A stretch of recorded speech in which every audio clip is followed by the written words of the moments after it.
It hurt me to hurt my people.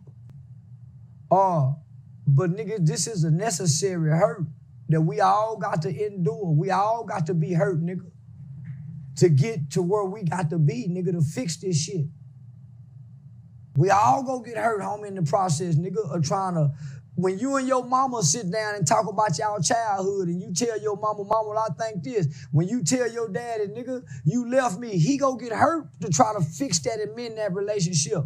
When you and your partner sort out y'all problems, nigga, yeah, nigga, if he tell you the truth about something. So this is where we are, my nigga, and trying to fix this shit and trying to find some kind of healing and trying to create some alternatives to tap into some resources. Nah, homie, we all go hurt to fix this.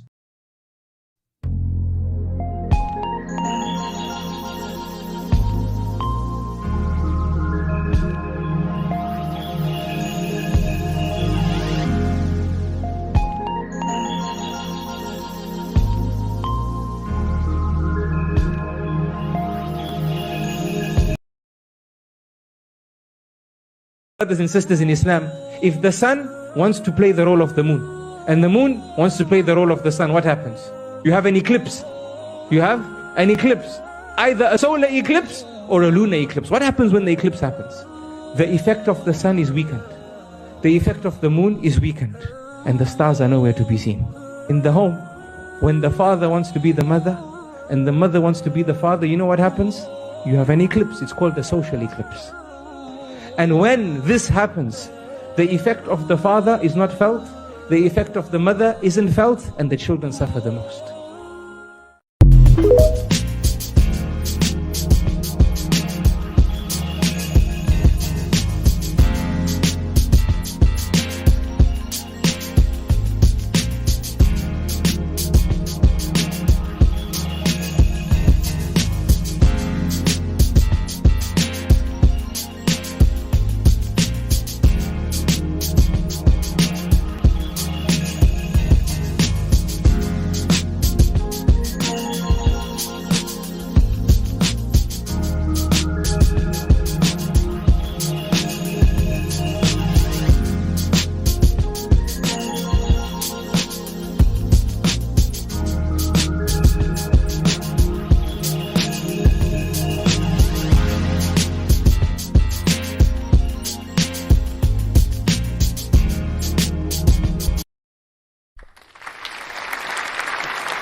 Welcome, welcome, welcome. Welcome. Shame Sundays. How y'all doing? It's Sunday. It's Sunday. Here with Mrs.SheSaid. Mrs.SheSaid is in the building. Harris Tribe Media Group with the He Said, She Said, Love and Abundance. I hope everybody is well. I'm back again for another Sunday with you all. Gonna take a minute, let everybody climb in, pop in. Please share, like, subscribe if you have not done it already. The love is appreciated. Going to be some sensitive subjects today. So get your hearts right and your minds open because we're going to discuss some stuff. Again, I hope everybody's well. Shout out to whoever's popping in. Knowledge and Relationships. How you doing, sir? Appreciate you popping in. Mr. He Said is in the building, of course. As usual, much appreciated, sir. Your presence is calming, to say the least. For such a serious topic today. We're definitely going to be talking about indoctrination versus education when it comes to our youth. The system is totally broken, needs to be revamped, and it's going to take a lot. And it's really going to take a lot from us parents. Full inclusion. You definitely need to encourage that, influence it, model it, because there's so much going on in the schools that we are not aware, as well as our own homes and within our families. And And we all need to be very proactive when it comes to our children. It's been many, many years of grooming that I'm sure most people are not aware of. And it's amazing how upfront and in our face it's thrown and shown, and there's no shame. There's no shame when it comes to preferences. There's no shame. And a lot of this began with a doctor. Sure, many of you may not have heard of Dr. Alfred Kinsey. We're here in Baltimore, Maryland, so there is a Kinsey Institute here. But it began in Indiana, the first one, back in the 1950s. Dr. Alfred Kinsey. There is a movie starring Liam Neeson that was brought out in 2004? It's about 2004. You guys can check it out. We watched it last night, actually. Interesting to say the least. Just to imagine, to give this man a movie behind his scientific research that involved children and sexuality. Understandable, a lot of information and knowledge we may not have gotten, but to use children is deplorable. And these children grow up. So just have a look at that. There's many documentaries about this man, some pros, many cons. And it's taught, when you're going to get an education to teach children, early childhood instruction, early childhood education, anything dealing in education. As far as theorists, you may encounter a teacher who may expose you to Dr. Alfred Kinsey. He was a professor of entomology and zoology and sexology, to say the least. Again, his research consisted of many different groups of people, ethnicities. A lot had to do with children, again. And this is way back in he was born in the 1800s, so his studies began in the early 1900s to he died in 1956. And he had a lot to do with influencing and taking away the shame from the preference of pedophilia and pedophiles who prefer young children. That's what I get from it. It's amazing. So when you guys get a chance, do a little research and check out this gentleman. Shout out to the Ruthless Media. I appreciate you, sir, for popping in. How you doing? Shame Sundays. We're here talking about the sad grooming of pedophilia and the looking for them to be accepted and full inclusion for their preferences, which is something that's happening behind the scenes.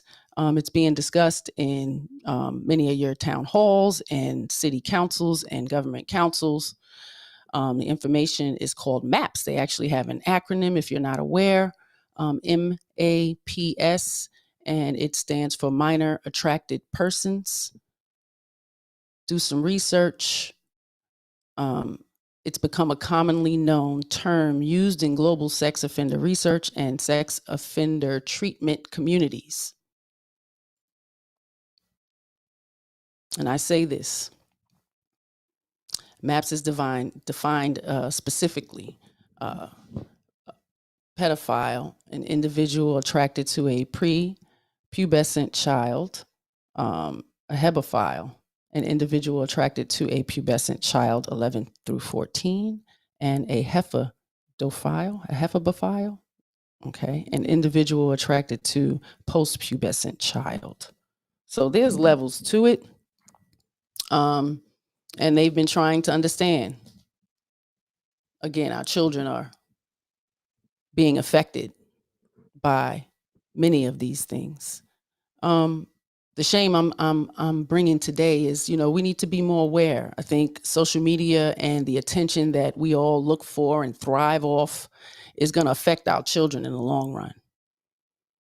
I see a lot of posting of your babies with their twerking and twisting, and these such things are shameful. You need to pull back a little bit. Again, they are children, and assume that they're happy and they are giving consent now. I don't know if they're going to feel the same later. They are children. We make these assumptions that they are capable of giving consent in certain manners, but when it comes to other manners, they're not. So as parents need to be a little bit more diligent and responsible with our young people. There's so many things that we can expose them to, but being attention whores is not one, in my opinion.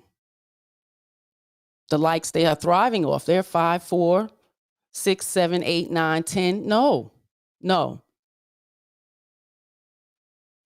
Education should be much more important. And I don't think they're getting much from posting TikToks. Now, if we're teaching them how to code, then that's something different. But that's not what we're seeing. This here USA, we promote stupidity, toxicity. These things are not for our children. And then they grow up and they're hypersexed, spitting out babies that they don't want, don't know how to take care of, and we're supporting it. Shame on you. Shame on you. Peace to Wally. Hey, Wally. How you doing, sir? I appreciate you popping in the building. Throwing a little shame. We got to be a little bit more responsible of our children. The media, TV, cartoons, school, the books. Monitor what the teachers are putting on them shelves, because there's some grooming books out there that are giving them way more information than their little minds can handle and compartmentalize and put it in a reality for them. And you don't know what kind of teachers you have teaching your children.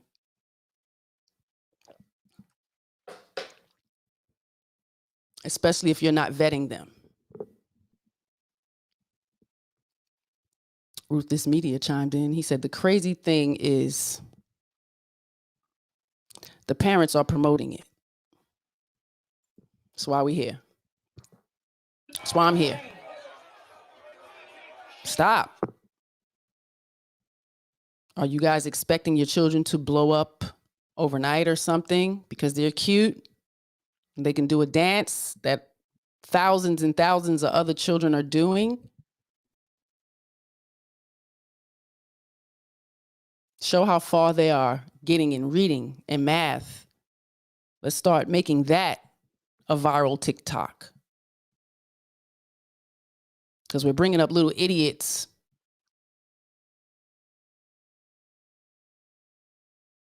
who are lazy, dependent, entitled. I think they deserve phones at 10. Deserve them. We create that dynamic. We create it. Hold yourself accountable for how you're parenting and allowing your children to be exposed to this social media, because it can backfire on you. Are you ready? Are you prepared for that? How will you handle that? Because our children are being affected. So it's showing me that we're not being as responsible as we should and as we could. We choose to bring them here. It's our responsibility. We hand it over to everybody, the babysitter, the government, the school, all types of activities that you know not what's really going on is if you're not present.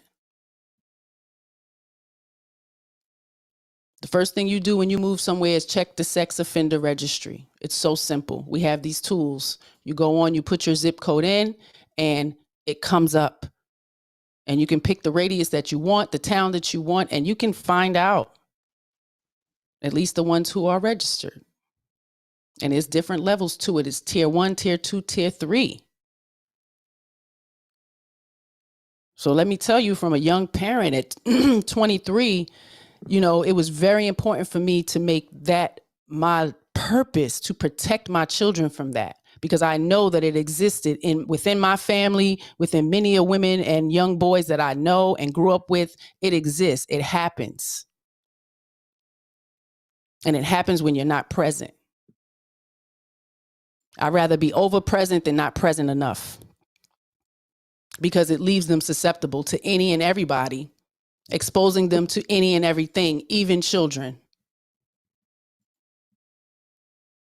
Hey, sis, Red Lipstick Vibes podcast is in the building, where the vibe is always positive. How you doing, sis? I hope all is well. Sending love and light to you, Caleb and Pops. OG, sending love. Yeah, so, I need us to be a little bit more responsible in 2023. That limelight, that, attention whore mentality really needs to be, pushed down. It really does. Because these children grow up very fast. Very fast. 25 years went by really quickly. 27, 22, 17, and 8. It's a lot of years of protecting. It's a lot of years of vetting schools, vetting their teachers, their classmates' parents, the cheerleading coach. Intentional. Because I'm fully aware of the effects of it, of our children being hurt by these pedophiles, these people who prefer children.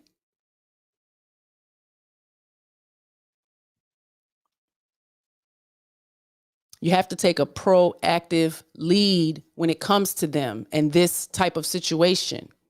Any information about sex, sexuality, identity, they need to get from home. We need to start educating ourselves, because if not, the world is going to do it for us as early as first grade.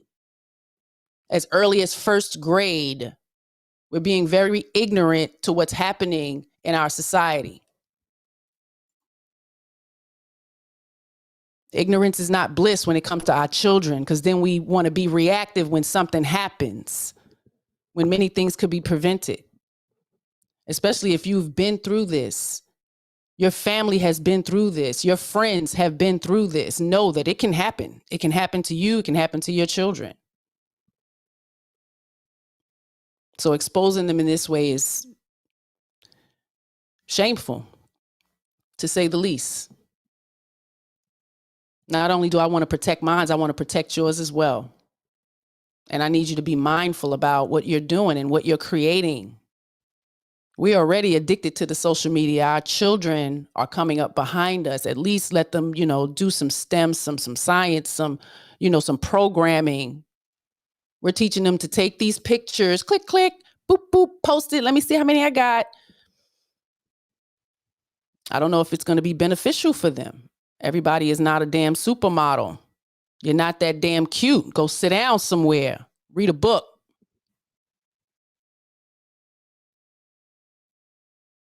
We got to be more present. Many things happen right under our watch. And at times our children tell us. And nothing. It's a lot of little people out here, grown people hurting because nobody did nothing.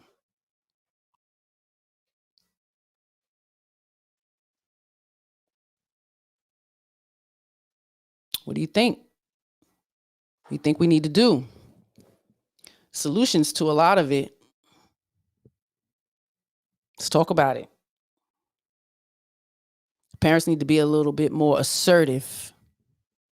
Take your role back. Make rules in your house. Have standards. And if they get out of line, there are consequences. Phones, social media access should be earned. And it depends on their mentality. how smart they are. Can they comprehend what's going on? Are you having dialect with what they're seeing? Be their first advocate. Have their best interests at heart. Vet all the people they're around. When you choose a school, you vet that principal. You vet those counselors. You vet the aides that's in the hallway. And it takes a lot of kindness to vet people. You can't just go in and be demanding shit with a funky ass attitude.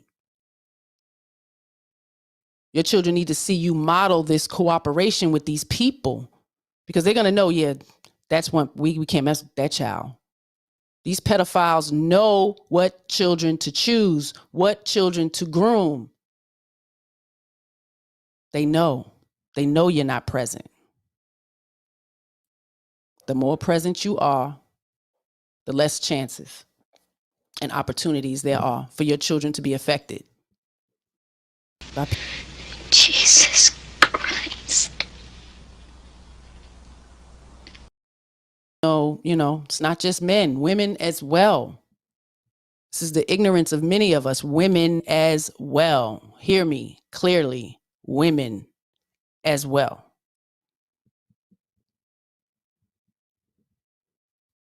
It's not looked at the same, but they exist. It's many women who groom children. If not for them, for others. It's your responsibility to protect them. Yeah. I'm gonna give y'all a second, because it's gonna get a little knowledgeable, give you some information and a little bit of shame. So please share. Much appreciated. Subscribe to Harris Tribe Media Group on YouTube.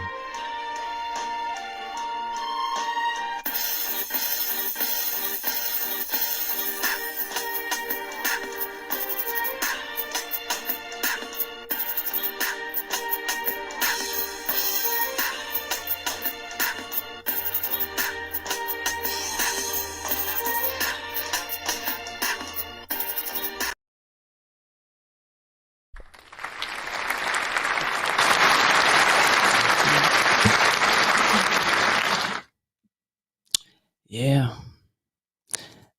Again, today is Shame Sunday. Talking about indoctrination versus education. The society and the media of grooming our children. We play a part in it. So we need to pull back a little bit. Becomes an addiction, it is. It's kind of hard for our children to pull back on their own. It takes a lot of discipline, and they don't have it. They don't have it. Many of us don't have it. So it shows we definitely need to begin to, start to discipline ourselves just a little bit more. I got a couple videos. The information is out there. It's being talked about in many different places. So just open your ears and eyes to your community and what's happening in it, because there's city town hall meetings that's happening, discussing it, the inappropriateness that's happening in the schools, books, literature, all of it. So please have a listen. Yeah, we're going to get it all set up for you and ready. Shout out to everybody for checking in. Shout out to Knowledge and Relationships for popping back in. I appreciate you, sir. Hope you're doing well. Hope the new year is, coming together for everybody. Again, try to move in kindness and you get more results. You get better results, to say the least. I'm ready. Y'all ready? My video. Children are exposed to education if their parents are wise and healthy, i.e. if their parents are wise men and wise women, children get educated. If they're not, they get indoctrinated. There's a big difference. Our education system teaches people what to think, not how to think. If you study the history of our education system, Ken Wilber goes into this quite deeply if you want a resource.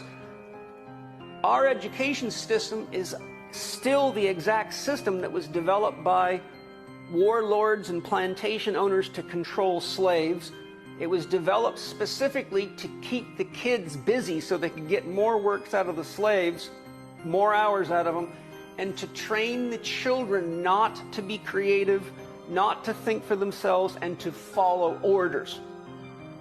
That is exactly what your education system is today. And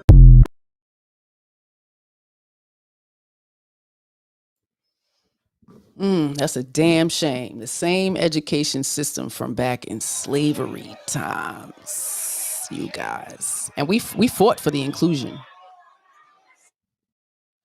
We fought for the inclusion so we can go off and work and do whatever we want. So I think, the more and more you're not around your children, the more and more it's okay to not be around your children, or you think that it's okay and that they're thriving. And that's not usually the case. Indoctrination is something, the process of teaching a person or a group to accept a set of beliefs uncritically. In education, the process of receiving or giving systematic instruction, especially at a school or a university, it's an enlightening experience when you're getting educated versus indoctrinated.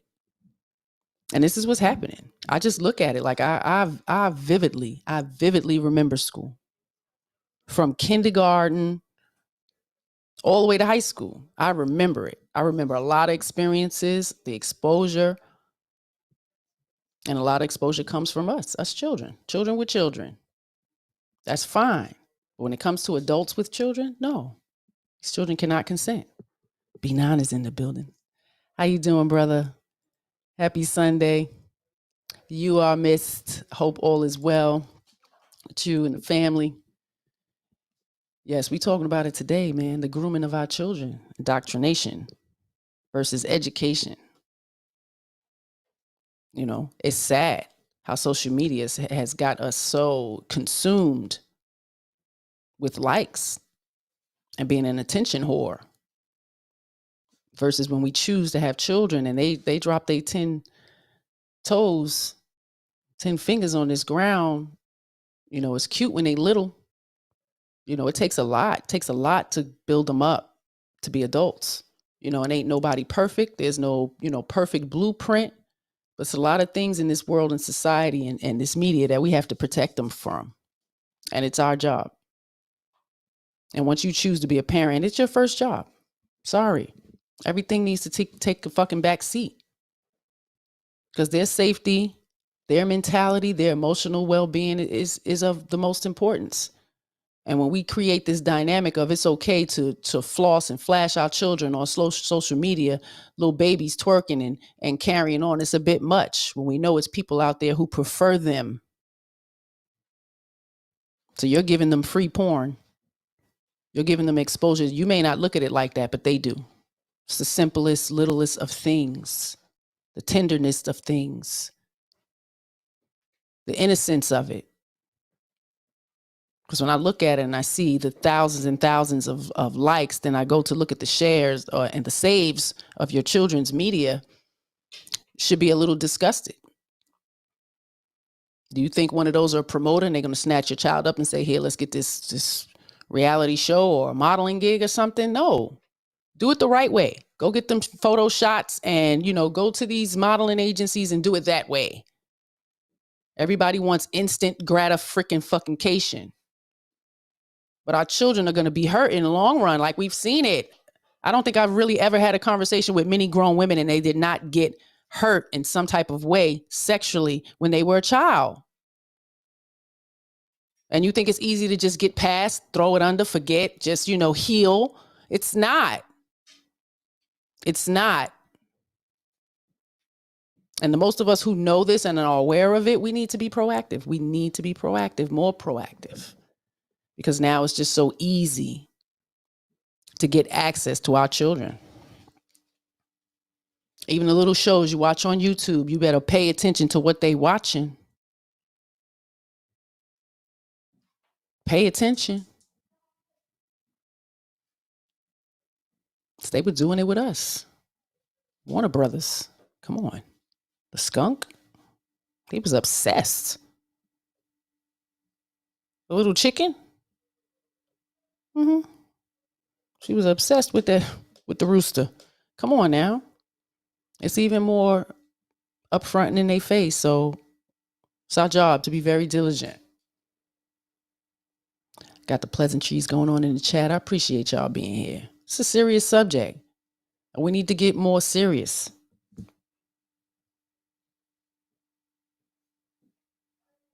There's a way to do it. Say no. Say no to these kids. They be all right. They'll cry, have a fit, all of that. Say no. Start being passive and allowing them to just do what they want. Listen, you got little people under 10 deleting their parents because they're not getting what they want. That's something that used to happen in the Caucasian community. They're going to burn down their whole family house because, pops ain't do what they want, or mom, whatever the case may be. I'm sure it's more in-depth stories to that, but we know the story. It's trickling over us. Our kids are entitled and privileged as hell. And they want to take our life because you tell them no. No, this is not okay. We're seeing it. Don't think it can't happen to you. We out of control and the kids are out of control.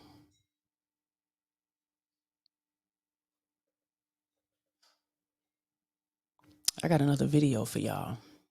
When I say vet the schools, I was one of them parents. I want to see what's on your bookshelf because we have an abundance of books. So when they got to school, I wanted to see if, the books mimicked what we had, so they don't repetitively read the same books. Of course, I want to take some books home and exchange and things like that.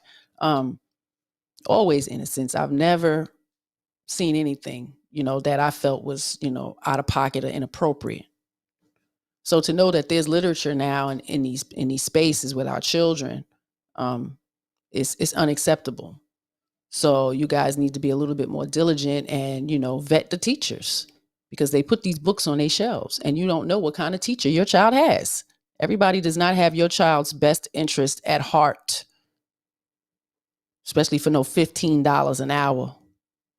And ungrateful, inconsiderate ass parents. Like, we create some dynamics when it comes to the people who are around our children.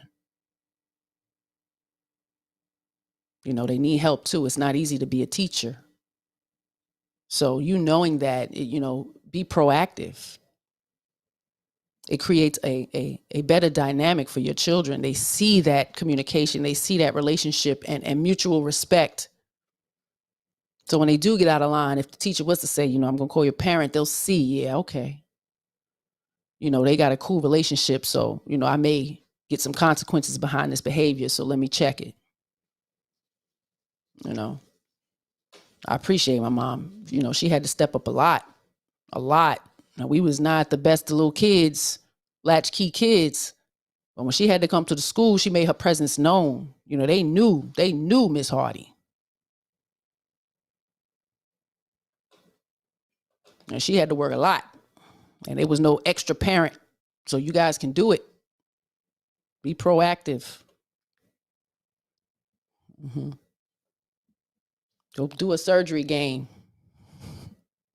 Downloaded some simulated surgery games for my 8-year-old. So when she gets on her Kindle, these are the kind of things that, I want her to learn or be exposed to. Versus just watching other little kids play with toys and slime and sloop, Nah. I got to feed her brain with as much as possible because I'm not guaranteed every day. None of us are guaranteed to be here. All right. I want y'all to see some of the literature. So I've been coming across, of course, your feed, kind of goes off of the things that you regularly see and look for. So I'm always interested in what's going on in the schools. So I'm finding these city halls where people are fighting because they're finding all kinds of inappropriate sexual literature in elementary school and middle schools with our children. And, to have to sit in front of a board of ed and fight to get these things off, the shelves is amazing. I'm one of the parents, I would have just took it off the shelf. I would have just took it off,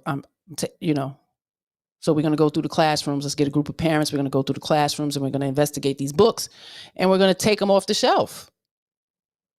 No Child Left Behind means full inclusion to parents. That means you are the advocate. And we have the right. Just know that. They make it seem like you don't, but you do. If literature is inappropriate, it's our job to make sure we let them know. So we'll pull up this video real quick. Let y'all have a look. Tell me what you think. Right? Okay. It's perfectly normal for 10 years and up. Here's just one page I want you to see here.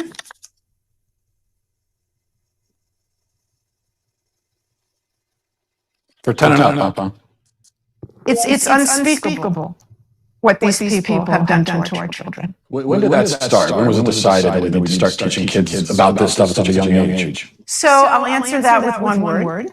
Kinsey. Kinsey was a social reformer. He wanted to rid society of Judeo-Christian values when it came to sexuality. And he worked very hard to do that, and I would say he succeeded. Kinsey would be very happy with our culture today. His idea was that children are sexual from birth, that we're all inherently sexual creatures from cradle to grave. He believed that true happiness is found in a life of perverse sexual experimentation, no matter the age. What came out is that his research was fraudulent. Kinsey based his fraudulent conclusions on data he collected from convicted sex offenders and child molesters. His research was conducted in prisons, not everyday America. He also performed horrific sexual experiments on children, some under the age of 1. His most influential book, Sexual Behavior in the Human Male, contains an infamous chart called Table 34, which documents the orgasms of very young kids, including babies as young as 5 months old. But instead of suffering the consequences for his heinous actions, he was and still is celebrated by academia and Hollywood. His ideas form the foundation for sexual education in public schools today. How do we get from this to you can choose your own gender? Okay, well now we have another very important character, and his name was John Money. John Money was a psychologist and professor at Johns Hopkins University. Gender ideology was his brainchild. In fact, he coined the terms gender identity and gender roles. And according to Money, babies are gender neutral at birth, and ultimately environment determines whether a person is a man or a woman. Money was telling the world about his theory that a boy could be raised as a girl and do just fine, and vice versa. And so Money tried out his theory on 2 young twin boys, the Reimer twins. When the twins were 8 months old, and they went to be circumcised, the first twin, whose name was Bruce, something went wrong with the machinery, and his penis was burnt off. They stopped and didn't do a second circumcision on the other twin, as you might imagine. And the parents, of course, didn't know what to do. How are they going to raise this child? John Money convinced Bruce's parents to transition him into a girl. Money also conducted sexually abusive experiments on the twins throughout their childhood, including forcing them to simulate sex acts on each other. He reported up to the age of 10 that this was a complete success. Well,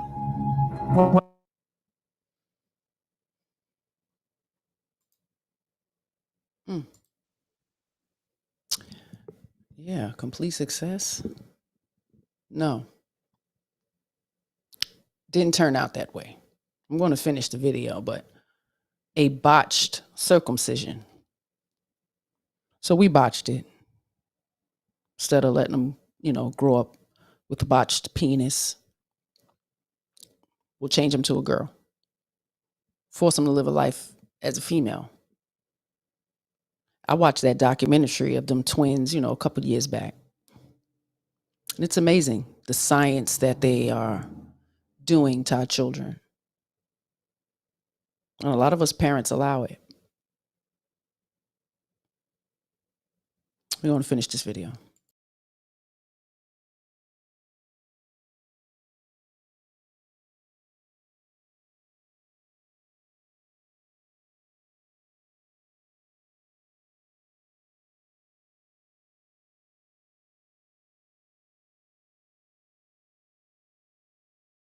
it wasn't true. The results were a disaster.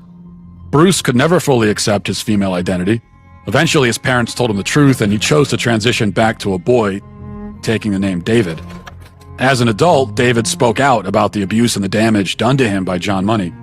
The girls would do their things with their Barbies and things like that, and that wouldn't interest me. Mm-hmm. And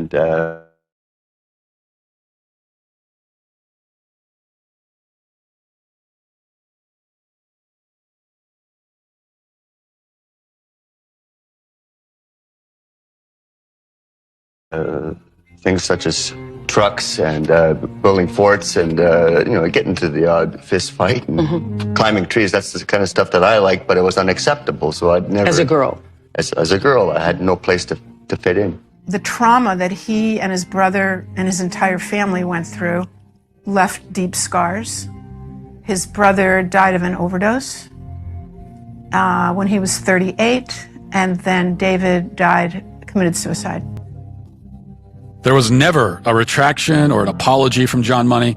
Instead, his ideas were adopted by mainstream psychology, and they form the basis of gender ideology today. Why don't more people know about John Money and Alfred Kinsey? Evidently, there are forces that don't want this information out.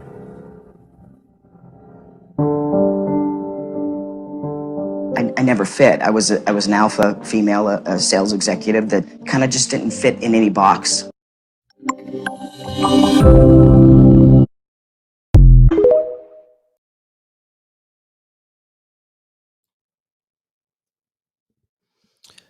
I know that was a lot to take in, especially if, you've never seen or heard of any of these gentlemen. John Money, he's one of the founders of John Hopkins Institute that's dealing with sexuality, transgender, community advocacy, any of that. He's the man. So they've been studying, these a lot of study medical hospitals, right? So they've been doing a lot of studying. Imagine the children that's hand over to the system. It's been a lot. But those two young gentlemen, twins, God rest their soul, they didn't have a chance dealing with these monsters. It's a shame. From their studies and there's no retraction, like no debate. It's like when I see the trans community, they promote these monsters, like they have an inclusion, to some degree, but I look at the hurt that was caused, these children, these babies who were used as science labs. You guys are okay with that? It's amazing. God rest those twins' soul. So be careful with these circumcisions with your children.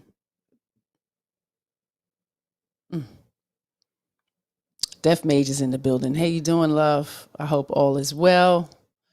Yes. It's a mass world. It's crazy. It is. They out here evil, pushing evil. I agree. Yeah, don't stop there. So pay attention to the books that's in the school. These books are real. So many perverted ass children books out there. You wouldn't believe. All I heard was women started this. Women weren't against it. The latter of it was the free love era, that the late 60s and 70s, it was rampant, by that time, because his literature was out, and okay, it is people who, have these crazy things they want to do, but it's not something that we teach to these young people, at least teach them about the science of their body. They get a few biology classes and they think they know, but still eat like pigs and think their body's not going to respond. So I don't think they're really that intelligent, to really be indoctrinated with literature about sexuality and such, when they don't even know the biology, the scientific anatomy of their own damn body. You talk about the stomach, they hold down at their abdomen when the stomach sits right up under your ribs. So, you know, but not that they don't comprehend as much as we think they do. But I got some more. I could be here all day exposing you to what's happening. Oh, this next video, I'm gonna cut it up. She's kind of long-winded, but it is an awesome reflection. A young lady named Blake Lively. She gives you a very vivid statement about child pornography. So we're gonna have a listen to her, and y'all let me know what y'all think. Know what child pornography was. You know, we all sort of have an idea of it, and I was afraid to ask as a mother, you know, because it would be very painful to hear. And I felt like I had to ask, though, and I feel like I have to share it with you guys now. And it is disturbing, and I want to warn you, but I feel it's my responsibility to tell you guys because it is the truth. And I believe if we all knew this, we would dedicate much more of ourselves to stopping it. So when I asked what child pornography entailed, yes, it's nude images of boys and girls under the age of 18. But now, because of high-speed internet, it's also videos very prominently. And videos of kids, and by kids I mean prepubescent, visibly prepubescent. And they make the distinction because of the internet and there's so much content, these pedophiles are desensitized. Because of that, the kids are getting younger and the content is getting that much more devastating. So when this law enforcement officer told me this, I asked him how young are the young kids he's seeing, and he told me infants. And I have a 6-month-old baby. So I said, what does that mean? You know, like what does an infant mean? And he said, with the umbilical cord still attached. What does an infant mean? Infant, 0 to 12 months. 0 to 12 months. So this officer let her know that as young as the placenta being still attached. Do we not agree that castration, to some degree, should be a form of punishment when they are jailed, convicted? Whack it off. You mishandled it very inappropriately.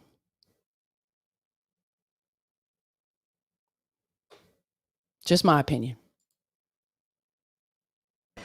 I know it's so devastating to hear this, and I'm really sorry to share this, but I'm grateful that you guys are listening because this is actually happening, and it's important that we know this and that it resonates with us so that we think about this in our days and in our personal life. So I asked them what happens in these videos, and you know, unspeakable things happen, but I'm again going to speak about them because I feel like if these kids are experiencing this, the least that they deserve is for us to hear what is actually happening to them. So no, it's not just touching. There is penetration. There is extreme torture and bondage. There is bestiality, which is having an animal penetrate the child or infant. There is incest. I mean, they said you think of it, anything you could think of, it's out there and it's being traded, and there's 30 to 50 million files a day being traded that we know of. I mean, you can see what's happening right now. And this is happening to any child and every child. You know, 90% of children know their abusers. So, you know, our children are at risk. You may know this person. It may be a doctor. It may be a coach. You know, I thought that people that were working with children were people that wanted to protect them. Yes, we do, right? We think all the people that work with the children are there to protect them. This person, it may be a doctor, it may be a coach. You know, I thought that people that were working with children were people that wanted to protect them, but oftentimes these people who have this propensity for wanting to lure children, and they find out a profession that gives them access to children and lots of them. And ideal victims are young children because they can't speak up and they don't make great witnesses if they do. Only 10% of children actually do speak up once they've been abused. So what's incredible about the Child Rescue Coalition is that they are proactive. They don't wait for these children to speak up. They can identify these pedophiles. They can see the IP address that's trading this child pornography. They don't know, there's no privacy issues, there's no big brothering. They see the IP address of who's trading these files, and they give that to law enforcement. And So there are child protective coalitions out there following your IP addresses. So be mindful of what you are looking at through your technology, okay? Because they're going to start policing this, and they will come a knocking at your door.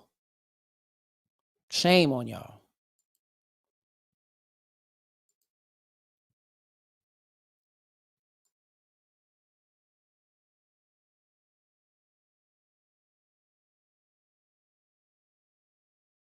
that's trading this child pornography. They don't know, there's no privacy issues, there's no big brothering. They see the IP address of who's trading these files, and they give that to law enforcement. And the trading of these files is a felony, so law enforcement can knock on that person's door and see if that person has access to a child, because the average abuser abuses between 50 and 100 children in their lifetime.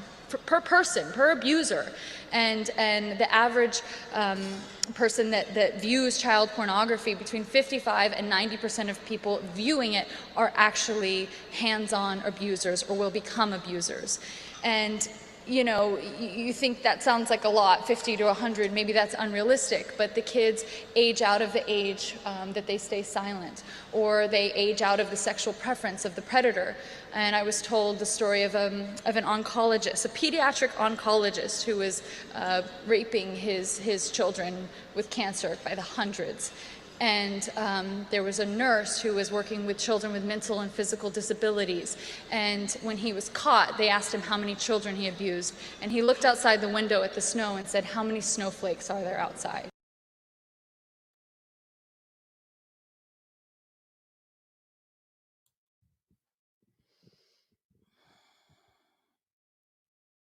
Take a moment, man. That was a lot of information. You know, and I have to say, as a mother, like she said, you know, she got a 6-month-old. I felt like that from the instant I found out I was pregnant. This is a being that I'm going to have to protect, because I even that young, I was fully aware of what's out there, what could happen, and I never want my children to have to experience that. So, you know, choosing to be home more and not live the lavish life and not always have our bank accounts full to capacity or whatever the case may be, you know, it was a toss up for me. And, you know, when I look back, I can never say, you know, I regret spending as much time with our children as we have, you know, being in close vicinity, because, you know, things like this, you can't take back. There's no coming back from that. It's always going to be. I got my sis in the building. That's right. Shaking my head. See if I Hey, can hey, get you. hey. Yeah, right. It's me. It's me. Is that Petty Red? Hold up, y'all. I got Petty Red in. Red Lipstick Vibes is in the building. How you doing, sis? Hey, hey, hey. Can you hear me? Yep. Can you hear me? Yeah, I can. I can. Did you get a chance to see that video? I'm getting sound effects or something. You got some sound effects. I hear you. You sound like you in the water. I don't know. You sound clear. It just sounds like you got a fan on or something. It's not bad or, you know, interruptive or anything. Can you hear me? Oh.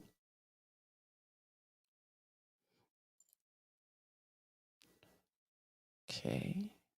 Make sure she's good. Her volume's up. Petty Red is in the building. But yeah, that video was something unique to absorb, you know. So that was a lot of information.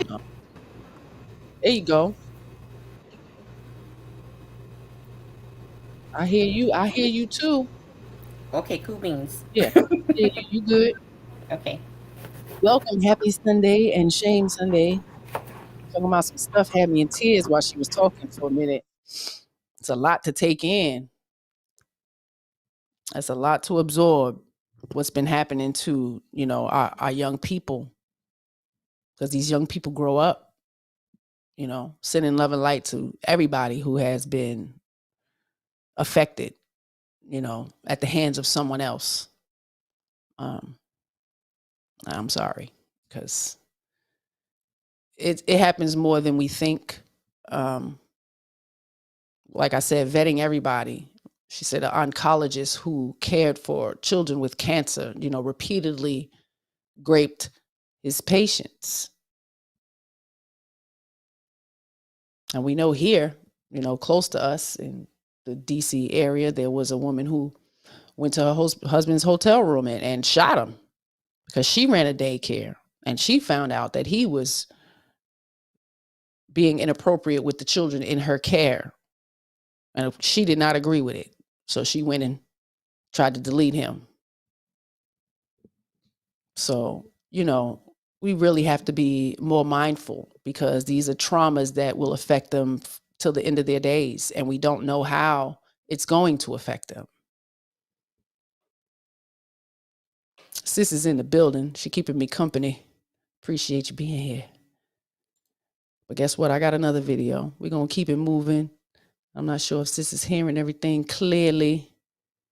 Again, I keep speaking of parent involvement. You know, it's needed.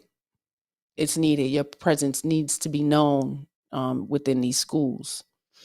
And I think we parents need to get to a point of advocating for ourselves with our workforce, you know, these companies, having some consideration that, you know, two parents need to work and we need to raise our children as well. You know, some considerations need to be there. You know, advocate and fight for daycare within the work building. You have a lot of telecommunication firms, these firms that have these big old buildings, they can take one floor and dedicate it to some type of facility for the children. They have a lot of money. It's a write-off. And if us parents, working parents, fought for it, I'm sure you may get some results. But you have to put up a fight first. You have to say it's needed. You have to say we're concerned for our children. You have to say these things. Because all they're going to do is take a chunk out your check for the expense. Either way, they're winning. Because that's less for you to be worried about. You're going to come to work, ready to work. Your children are close by if needed. Like it's a lot to that. So there's ways to, you know, create solutions for these things. But us parents first got to speak up. And the elders at the firms, like they know they missed out on their children. Their children may have even said, you know, you missed out because you were working all the time, and understandable. A lot of them understand that, but it still doesn't negate the fact that you missed out. You weren't present. And it's something that's needed. Our children need that. Your presence. So to fight for these corporations to think they don't care, they're going to understand, but you have to put out the fight first. We have made many things happen, ladies. We have made many things happen. Full inclusions to a lot of things have been walked the path by a lot of women. Now it's time for us to care more about our damn children because it's out of control and we need to be more involved. And I know you guys want to be successful and have these careers and all that shit, but our children, their success is more important than our success, right? Legacy, that's just how I see it, me personally. Red, I'm sorry, sis. I don't know what the connection is off the sound. I think this was a news brief. Let me take her off. Okay, can you hear me now? Yeah. I was hearing you before. It just sounded like, you know, you might have had a fan on. Yeah. All right, let me remove this. How you doing? Can you hear me good now? I'm good, but I don't know I don't know what that sound is, but it's weird. Oh, you hearing the sound? Because I don't hear nothing now. It sounds like. Oh. Nope. It's like every time I sign in, it's like this orchestra sound or something. I don't know. It's weird, but I'm here. Oh Lord. Okay. Maybe that's something that lets me know it should have been a doorbell or something. Yeah. Oh, you know what? That's probably what it is. Okay. Because I didn't hear it. But you sound good. Sounds good to me. Y'all sound good. I know I've heard something. Like every time I signed on, it was like, yeah. I hear you real good. Everything. Okay. I'm about to play this video. What did you think of that last video with Blake Lively? That I didn't see because I was trying to come in. Yeah, it's a long I was having video. a hard time getting in. Yeah, it's a long video. She was just talking to a group of people about, you know, the information she got from asking officers about the children who have been, you know, affected by, you know, being molested, you know, by people, you know, and how early, you know, and she even said that there's been incidents where babies were still connected to the placenta. What? Yeah. Yeah, I've been hearing horrible stories since I was a little kid, you see, so, you know, so it's always been up front, you know, so just to still, for her to say what she said, like, it was bringing me to tears. It was hard for me to listen again, and I've watched it multiple times, you know, because it happens, and I don't know if we're just desensitized to it, even the ones with generational molestation. You understand what I'm saying? It's like it's happened, and I don't know, but I've always been a fighter for it, like against it. We gotta, you know, make sure it doesn't happen, you know. Maybe because I was so aware as a child, but what do you think, sis?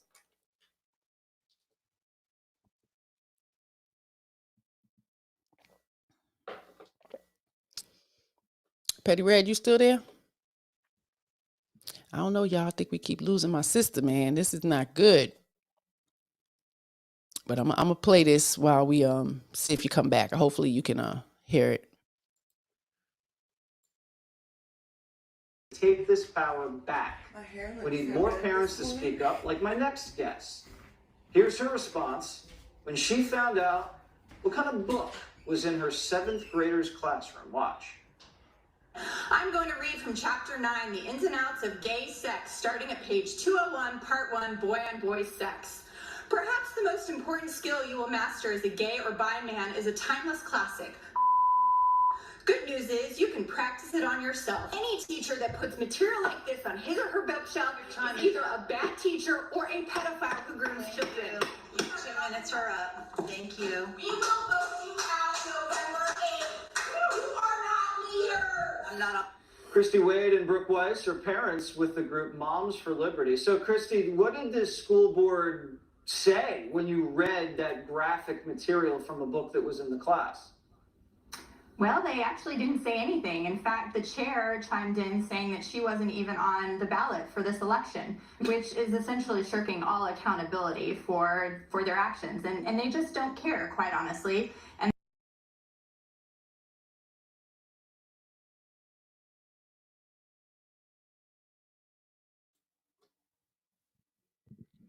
They simply just don't care.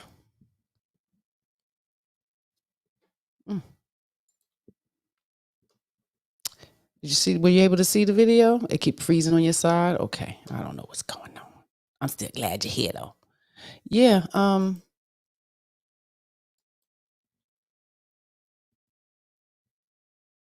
pay attention to these teachers.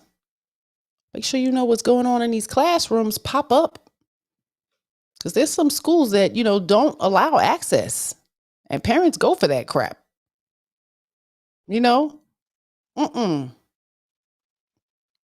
It's getting to that point. You know, you stay your ass right here in this little office. We'll send somebody to go get your child and do all of this and all of that. Never know what's happening along that walk. Who's going to get your child? And we just supposed to be okay with it. And we do it. We acquiesce to them like they the police and stuff. We need to take our children back. You need to let them know you in charge of this. All these schools get a check per head. Per head. That's city money. You paying for that. We're paying for their education. So we're paying for their safety. We're paying for you to protect them. But that's not what's happening. Our children are still being hurt. It's still happening. 30 years later, I think we were a little more safer when we was kids. It's like out of control now. Everybody is desensitized. Nobody cares. Nobody is, being proactive just when it happens. I feel for the young people because they're growing up with this, idea that nobody cares. It's a lot of instances when things happen and nothing happens. And to you guys, I'm sorry. Amazing. All right, sis. I don't know what's going on back there. I don't know, sis. You have to send a little support text. Tell them they keep having you chop up. But you see that? All these books and things just sitting in the classroom for these children to read and be exposed to. Mm-hmm. I mean, because you've always been, fully involved in Caleb's education and who's around him and, but it's so many of us that are not. We're not.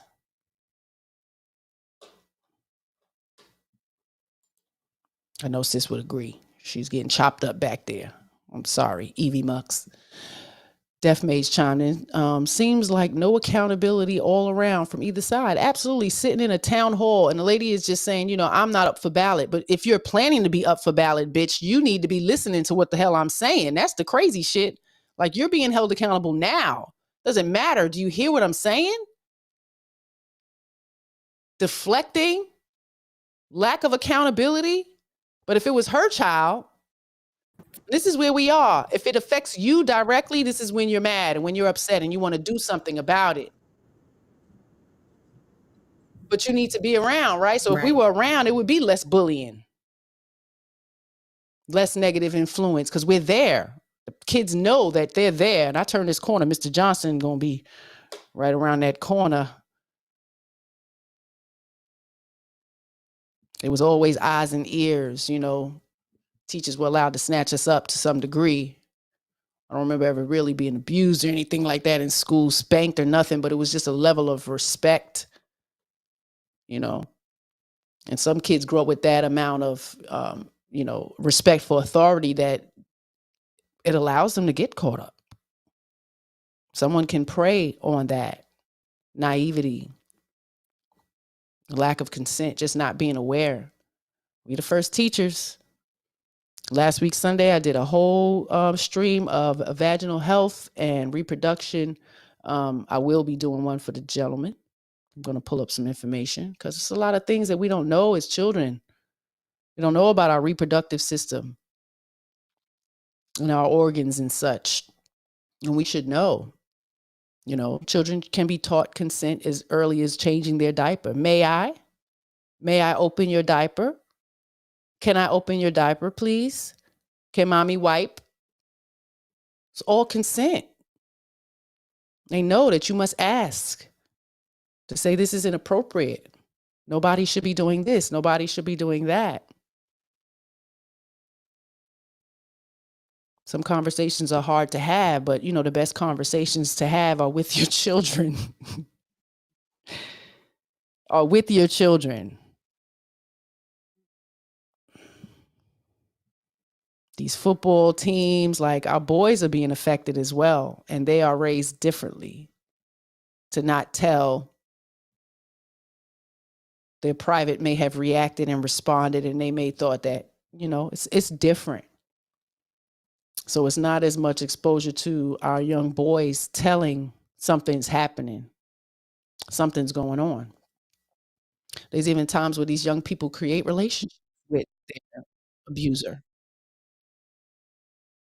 So it's a crazy dynamic, and it's our job to, keep them protected. Sis trying to come back. Petty Red is trying to come back in the building. See, yeah. Can you hear me? Got two of you in here. I'm going to remove. Okay, there you go.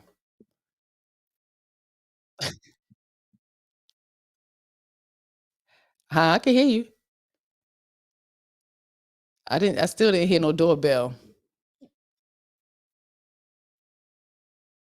Oh Lord. Let's see what Mr. He said he gonna log in when he get back to see if it works for him. Yeah, because we be testing it out to see. You know you got to come in on Chrome though. But you in here, so I'm assuming you made it in. I can hear you.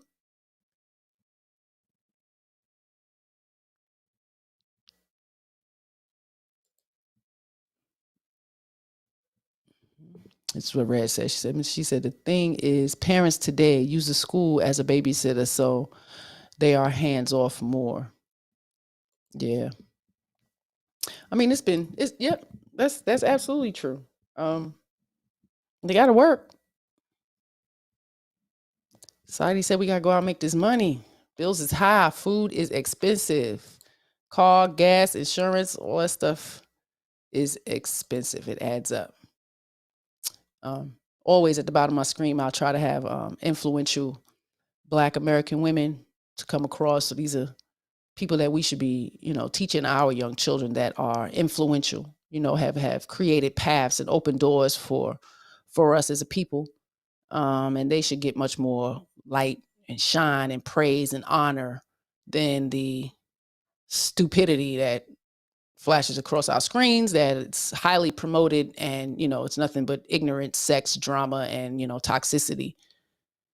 So you are what you watch. They say you are what you eat, right?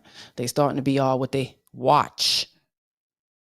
Stop letting them watch everything, exposing them to way too much. So yeah, it's a lot of books, children's books that are out there that, you as a parent may think is very inappropriate. So, I suggest when you go into the schools, I don't care what grade it is, you go in there and you look through. Be nosy. It's your job. It's your right to be nosy. To say, you know what, I'm going to come and join class on Thursday. I got a free day. So I'll try to come in, an hour before lunch, spend an hour in class, and then join the kids for lunch. See what's going on.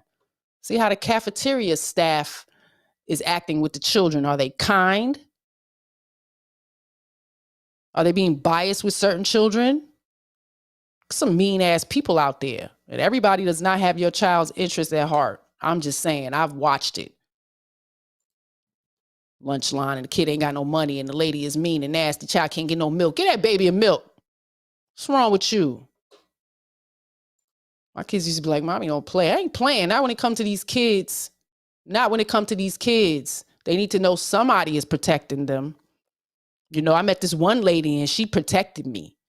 Like, I don't mind being that reflection that they look back and say, I wonder if she was an angel. Because I had people like that. Like, was that an angel? Snatch me up from out of there? Grab me up out that car? Yeah. It's all right. We're supposed to protect them. So that's what I'm here for. The grooming that's happening. I mean, it's vast. It's happening right in front of your face. And, we just don't even pay no attention to it. But this gentleman, he's exposing some of what's happening. I'm going to let him speak.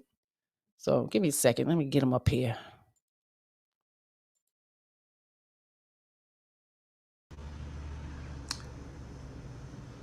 This is not a joke.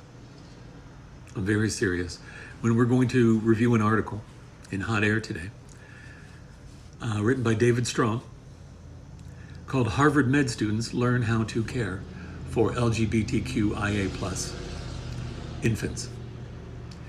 It starts with, science tells us that infants, medical definition baby up to 1 year old, can have diverse sexual orientations, gender identities, and sex development. And how does he know this? Harvard Medical School teaches its students how to care for such infants in a culturally appropriate manner. Most people think that infants are learning what it means to have a body and aren't aware that sexuality is even a thing. But our practitioners of medicine know better and are thankfully aware that babies are highly sexual beings with strong physical, sexual attractions to people of various types, or could even be longing to cut off their own peepees or breasts. That's a quote. For instance, have you noticed that infants assigned the gender female at birth are strongly attracted to women's breasts?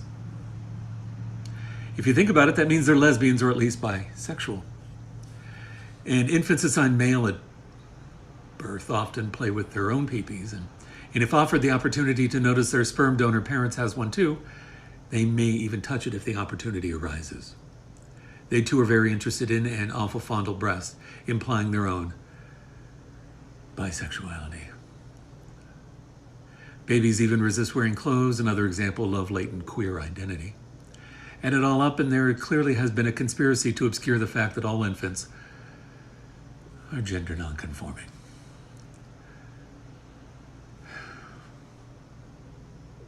At some point,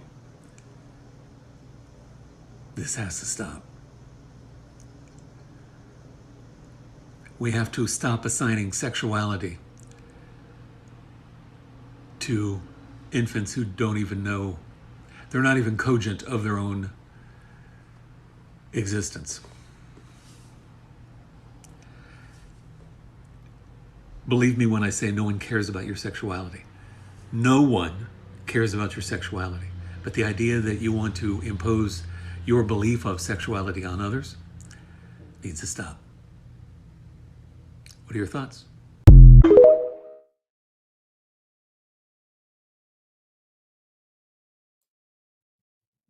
Harvard. Mr. Kinsey and Mr. Money. Yeah, Harvard. One of the elite schools. This is what they are teaching now for people who will be educating or, medically caring for or psychologically dealing with your children, our babies. Like he said, they barely even understand their freaking existence. If we would go by our mindsets as children, just because of poverty and the stair-stepper ages that me and my brothers are, 47, 46, 45, 11 months apart, meaning we're twins for at least 2 weeks, almost 19 days, each of us. I didn't get girl clothing until, probably first grade, hand-me-downs from my cousin. Like, because of these things, it looked like she had 3 boys. I did not stare away from that. I absolutely identified with them, but it had nothing to do with my sexuality. I think women are beautiful, beautiful creatures, beautiful, love the energy and all of that, but it has nothing to do with sexuality. I'm not sexually attracted to women. So to be out here teaching these things, to young people, we say all these things that children are not capable to do, but when we start to discuss sexuality, wait a minute. Now it's okay. Hold up. They're not even allowed to consent to many other particular things until they're 18. But when we talk about sexuality, and nieces and nephews who never wanted to wear clothes or a diaper, so they want to be lifelong nudists. Stupidity. But this is Harvard. So the grooming it's up front. Watch out. Your children. Shame. Think these schools are doing something. Watch out now. Watch out. Mm-hmm. Yeah, she keep coming back in. It's yeah. Mr. He Said is back in the building. Thank you, sir. Appreciate you being here. B9, that's right. Gucci diapers. What do you say? If your baby needs Gucci diapers, then man, yeah, it's out of control. We care about the wrong things. Hey, missus. Hey, sir. How you doing? I'm good. I'm glad your presence is felt. Appreciate you coming back through the door. What's poppin'? Yes. What Death Mage says, talking red. It's a good conversation I see you having over here. Thank you, man. Miss Blakely had me crying, talking about what she learned from the officers that happens to our young babies. Right. I mean, but logically, you can understand, right? Because if a woman is assaulted and she's pregnant, then the baby's assaulted as well. Absolutely. Absolutely. So, they go hand in hand. But my thing is sexuality. Right. And we watched the movie Kinsey yesterday, and he did a lot of research, talked to a lot of people about sexuality. And is sexuality black and white? Like he said, we live in a society where we were taught the equation is simple: man plus woman equal baby. Right. It was about reproduction, and that's where the Kinsey comes in. He wanted to debunk that it should be for more than just, you should just live it out. Whatever you want to do, you should be able to do. Take away the what do they call women like that? Prudes. Yes. Sexual prudes. Right.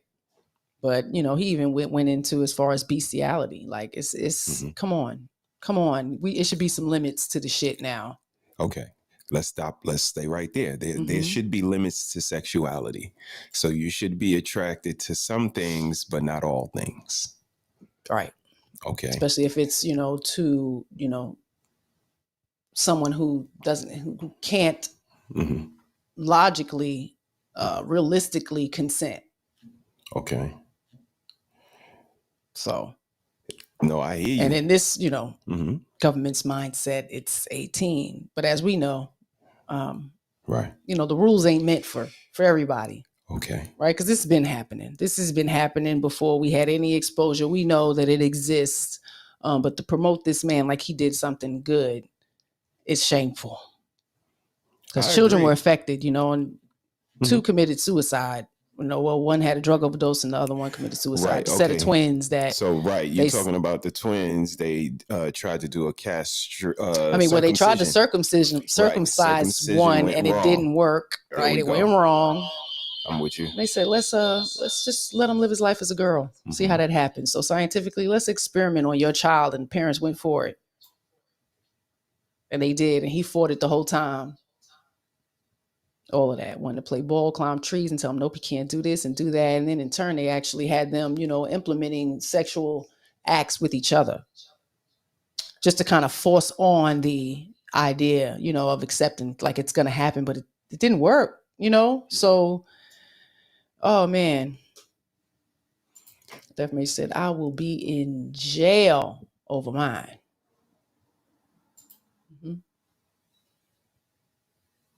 He said. Red and Deaf Mage going back and forth. I appreciate y'all keeping this, discussion going in the chat. It's amazing what's happening.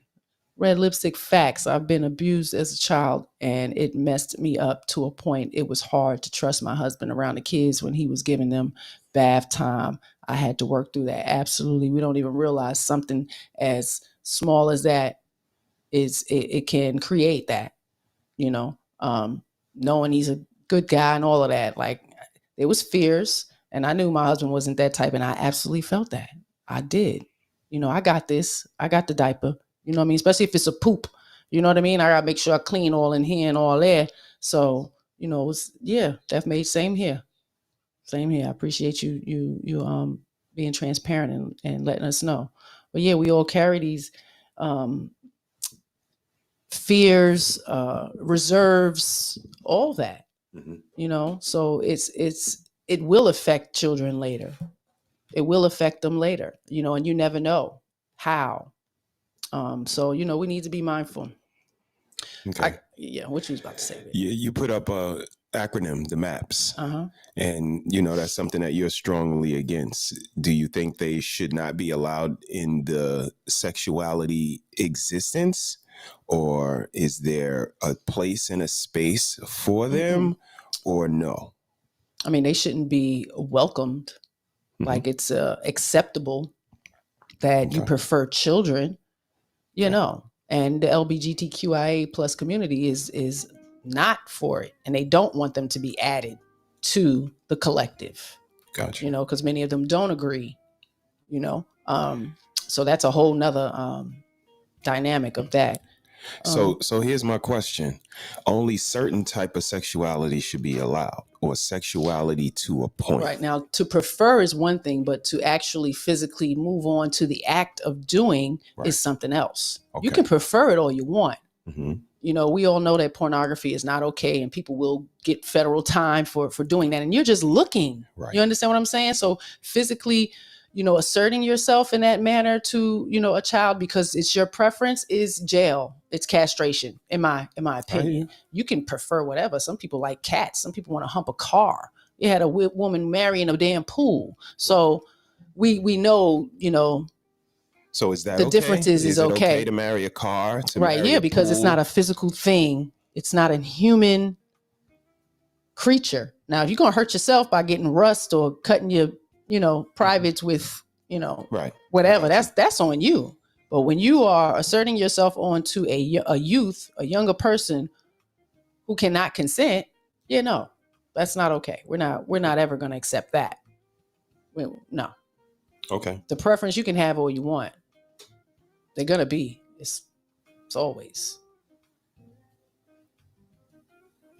So, you know, I mean, I prefer dark-skinned men, but I look at light-skinned men. You know what I mean? Mm-hmm. I prefer men, but I look at women, think they're beautiful. Some beautiful ladies out there, but I don't prefer them sexually. Right. So, you know, leave the babies alone. Something got to be going on psychologically. And, you know, sometimes trauma is past. It may have happened to you. So you can have some psychological offs and think that it's okay or whatever the case may be. Like, you know, and I just don't want it to always seem like it's just men, because women are out here messing with young boys as well. So, and young girls. So either way, pay attention to their asses too. Ask them hard questions, because you look somebody in their face and ask them, especially if you're leaving them around your children, don't be ashamed to ask. See how they react. You know what I mean? Like, sometimes you got to throw it out there. I ain't afraid. Now when it comes to my babies, I'm going to ask. Shit. I mean, I don't know. Maybe I'm a little different. Maybe I'm just a little crazy, or, you know, I think too logical. Right. Because, you know, again, I just think sexuality is a spectrum. Mm-hmm. And although I don't agree with it, I understand it exists. Yeah, me as well. And you know, I don't know where to put it at on, you know, where on the map it gets placed. Mm-hmm. But I know that attraction is attraction. And I don't think, you know, we could say it's okay for men and women to be attracted to each other, and it's okay for women and women and men and women, and then stop right there. Right. Now we have to stop. The party is at capacity. Nobody else can get in. That's when it starts to look a little like discrimination. Right. And it gets a little bit insensitive. But we live in America. I understand it, because I go to McDonald's and I get food, but I don't give them no tip. But I go to Applebee's and I get food and I'm expected to give them a tip. Yeah. Same situation, but just, you know, American norms dictate how you move in this situation. And just like relationships, just like marriage, are we doing these things because America told us to do them? All right, what came first, chicken or the egg? And I'm not mad when, you know, again, logically looking at it, America told me I need to be with one woman and settle down for some years and make some babies and create this existence. I know it takes work and it's a conscious decision, but this is what America told me to do. White picket fence, woman, kids, bam. So why should it be different? Again, America told me how to move in restaurants. Tip at Red Lobsters, don't tip at Burger King. America tells me how to move. So for people to say everything is so subjective and no, there's a way things are supposed to go. That's right. And when things start to go outside of that, like sexuality, oh, whoa. What you looking at that little kid for? No, if it's fair. Right. I mean, no, of course it's not. But when you, when you exert yourself, when you assert yourself physically onto a child that cannot consent, it's wrong. You can prefer it all you want. Right. You know what I mean? I agree with that, because people prefer animals. There's people who like to have sex with animals. It's a preference. Do you, boo-boo? You know what I mean? But then that's we gotta call the ASPCA because animal cruelty. They cannot consent to that. You know what I mean? So where do we go with this? But either way, you know, of course, it's always going to be the preferences. I have nothing against that.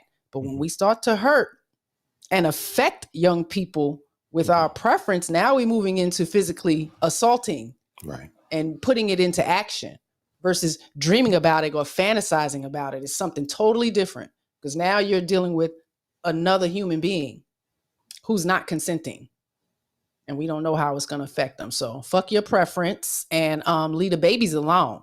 You can do anything else, but the little people, gotcha. Nah. And it's our job. It's our job to fight, advocate, be proactive. You know, if it happens, you know, choke them to death. I mean, I'm all for all that. Deal with whatever consequences. I'll sit behind the jail and all of that. Understandable. So but you're making a conscious decision. Look an absolute conscious decision. His comment. See what that say? Which one? What that say? Nah, forget all that. Discriminating. I hear you. And then you go and tell everybody you're a good Christian, right? Let's go there. Everybody's so in tune with the Lord. They want a Lord ain't say do no sexual acts with children, though. Didn't, but I see a lot of them smacking it's been happening each other before the on time. booty. I see a lot of them laying up with murderers, scammers, jammers. They All prefer right. dealers, killers, G's. Right. So how you so leaving the children susceptible, Christ-like, but yet you know, indulge in all of this devil's work, allowing sexuality to just take place in front of you. You know, they free. If she want to be with her, he want to be with him, and then go to church and say, you Christ-like. That's where we are. That's where we are. We use it to our advantage. So yeah, you know, discriminating and yeah, absolutely. Judging. It's no joke. We do it. Oh yeah. Oh yeah. This one I'm willing to judge. Absolutely. Absolutely willing to judge and delete anybody for this cause. Baby delete. I mean, it's real. I used to tell the kids that, like, young, we don't play with that. It's not something to play with. You don't know how people's gonna respond to you hurting their child. Not everybody's just gonna walk away. Not everybody's just gonna, call 911. You know what I mean? I do. So, what Def Mason says, I have 2 autistic children and one who can't really communicate. So I have to be alert 24/7. They will always be in my care. And if that ruins a chance for me to remarry again, oh well, I have to protect them. That's right. And that is a conscious choice that you are making. As a mother, as a woman, it is all good. Sure. Imagine how many women are not doing that. Or men. Because men allow women to come into their home with their children and abuse their children. So, it happens all around the board. We act like it's just men out here that's pedophiles. These women are big ass pedophiles too. So and maps. And maps. You know why I jumped in and said maps? You know how many women I've heard say he gonna be cute when he get big. Oh my goodness. He my little boyfriend. Look at his hair. He's so Same fine. thing. That is creepy. And I see a lot of that. A lot of little TikToks with the little boys and the friends is saying stuff, where if it was a little girl and the man was saying it, it's looked at differently. So you ladies, shame. Leave them little boys alone. They got a word for women that are MAPS, minor attracted people. Over 40 and attracted to men in their 20s. Cougar.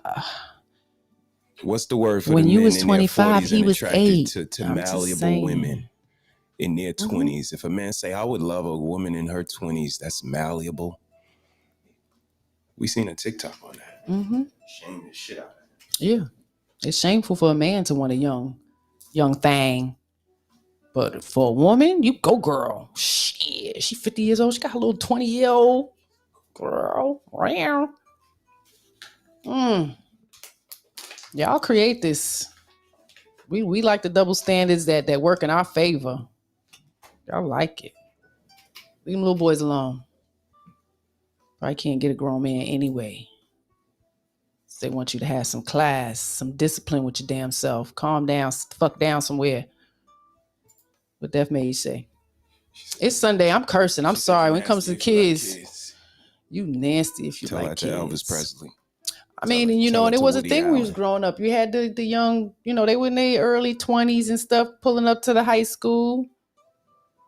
I'm just saying, y'all might reflect on yourself a little bit. Y'all's out there trying to get them high schoolers. They still watch Morgan Freeman But do movies. we think a mentality of a 21-year-old who's still mentally 16 don't matter, right? You still grown. Have some discipline. Desensitized. All right, y'all. Let me get back on the topic. No, I know. I got something else to show y'all. I'll go in whenever you're ready. So, you know, it's always a push for profit, right? And this here, America. So just imagine, right? So when we have our transgender, I love, you know, I got love for everybody. You know, I'm not against, you know, however people want to live their life. It's all good. But just respectfully understand that once you begin to transition, you are forever, ever gonna need medical assistance. So you are forever indoctrinated to be in the medical field for whatever reasons, because you have to constantly get things checked. You're gonna constantly need your hormones. You forever. So trans is a push for profit to the medical industry, which is one of the biggest industries here, right? I'm gonna say what I'm gonna put up there. So it's just I got a video of my trans gentleman telling you guys, giving you guys a little information about the push for the profit, because it's real. And if you don't know, he's gonna give you some information right now. And it's good. Gotta pay attention to what's going on out here. So everything's about money. Everything's about money. So imagine these young people cannot consent to changing their body, but you know, there's a lot that's doing it, you know, before they're 18, and parents are paying for it. And then they want to detransition in their late 20s. So it's not always a successful thing. It's not always what they really want. So, you know, do your research. Push for profit.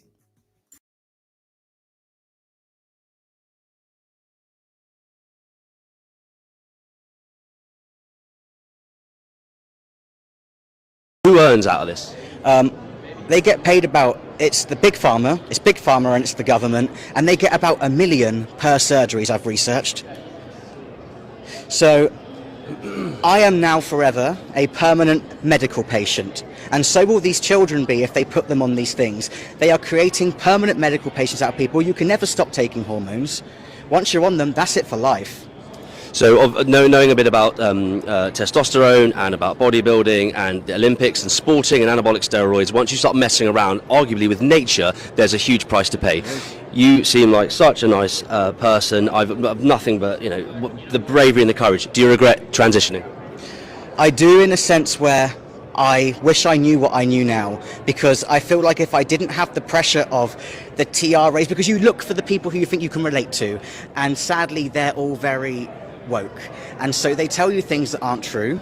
And so I feel like if I had honesty, if Gays Against Groomers existed back then, I feel like even though I am technically intersex, I didn't know I was intersex till I went through all the stuff. So I reckon I would have just been a tomboy. You were intersex, you were a tomboy, but if there hadn't been an agenda, if things weren't being pushed, the socialization, the nurturing that we experience, it's just as powerful, potentially if not more, than nature. If things were different in a parallel universe, you and I might be having this conversation right now, and you hadn't transitioned, you're living a completely different life, and you now don't get to have that life. I agree with you completely. What about censorship and cancel culture and trans activists, and indeed what you stand for, which we are in massive alliance with you on?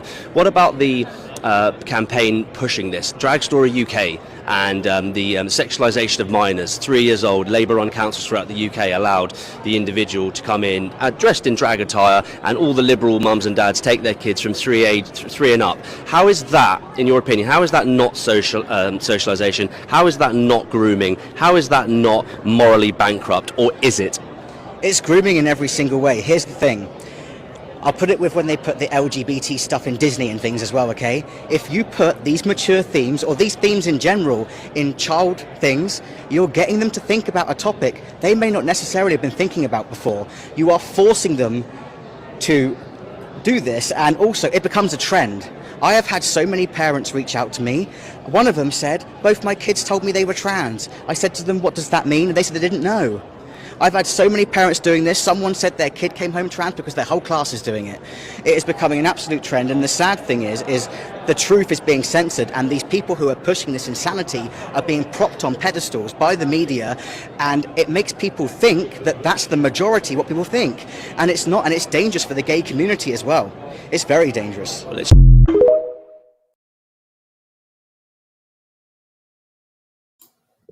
I heard what he said. He said it's becoming dangerous for the gay community. What y'all think of that? Push for profit. She said it's for profit. Sis said yes. I agree. It is for profit. The notorious B9 checked in. He said no answers to my question, chat. What question? Let me see. Let's see. Here he is. I agree with all being said, but I have a question. Are your kids more important than your husband? Seriously? Oh, seriously? Serious answers only.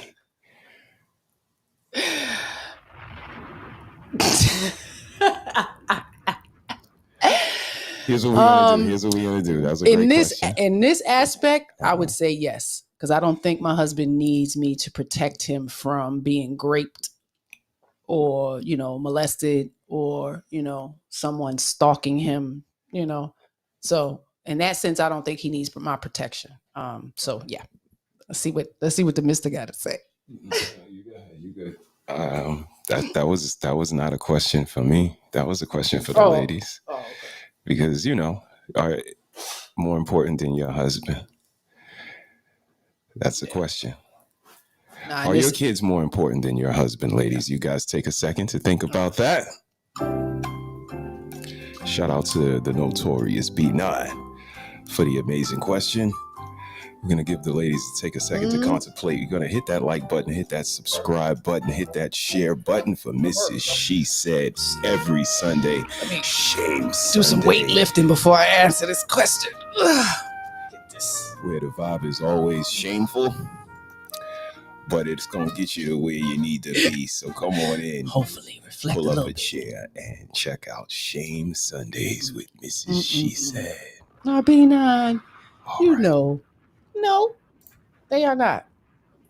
They are just as important, but not more important. But when it comes to protecting them from pedophiles, they're more important. They need more protection than he does, in my opinion. So I need him to protect me, though. I'm just saying, when we out in the streets, I'm in the bathroom or something, So it's a world out there, man. It's something, and it's our first job as parents to protect them. So their protection before ours. Just walking with Madison, we went to the store the other day. We do live in Bmore. It's pretty dangerous here, so you got to be proactive, pay attention to your surroundings and such. So these are the conversations that we have when we walking in these streets. So it's a couple gentlemen. Looked like it would have been something was across the street, and we on our side of the street. They just so happened to cross over right in cut of us. So, after they walked past, I definitely stopped her and let her know, like, if something was to go down and somebody was to attack us, I need you to run home. You understand what I'm saying? Like, and she really couldn't understand that. They didn't grow up in New York like us. It's not the same living. They've been very protected. So to have this full-on conversation and then come home and have her older siblings co-sign with what I say, because it's like, you come home, we're going to come out and, whatever the case may be to see what's going on. But to make her be alert and know what to do in case something happens, because most kids are going to stand there and they're going to scream and yell, and then we're going to leave them susceptible. And it is my job to protect her. I'll lose my life for my children. So yes, your job is to go and run home. So that's why you need to pay attention to your surroundings, because you're my legacy. It's meant for you to take my place. So, that's just how that should go. I just had to be a little transparent about that the other day, because every day is a teaching lesson, and we need to get back to that with our kids. We hand them off to these electronics, and they're being exposed to people watching them, and a lot of these people are computer experts, and they can get into your kid's system and talk to them and, have them do things and all of that. So just be mindful. I got a little friend that I'm talking to. Yeah, go look and vet, be nosy, because you don't know who they're talking to. Could be a grown person on the other side of that phone, because it's happened. Little kids go missing all day. Every day on my feed, I see somebody else missing, somebody's child, because we're not paying attention to what they're doing, allowing them to be fresh and grown way before their time. We know what that was when we was growing up. Your ass fresh. You grown. We got to get back to that. So they know that it's wrong. No, you are not allowed to be behaving this way because that's how grown people behave. Are you ready for grown people consequences? Are you ready for that? I don't think so. They run around here stupid, thinking they're indispensable. Nothing can happen. Not me. Okay. It's very, very possible. Okay, not me. So, we got to make them aware of what's happening around them so they know how to respond. All right. I done rambled on a lot. I apologize. Ooh, passionate about these babies, man. I got a video. I got to tell y'all a little something. Just,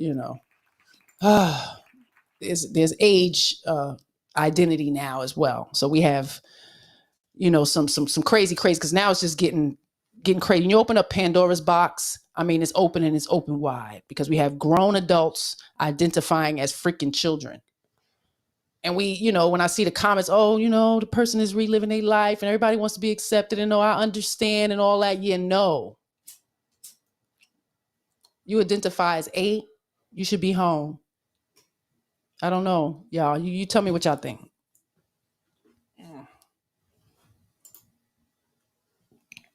I got you. In regards to the amazing question. Shout out to everybody checking in. Shout out to the answers. My wife is more important than my children. Emphatically.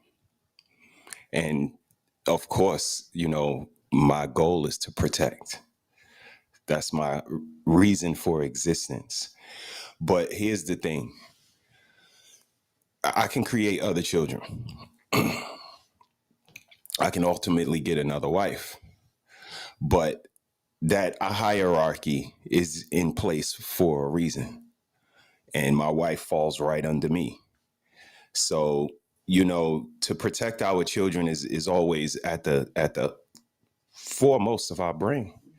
But like I say, the best way, the only thing that you can give your children guaranteed is treating their parent amazing. With some honor, love, no matter respect. What they see, no matter what experiences they go through, they can always say, I look back at mom and dad and they did it a certain way.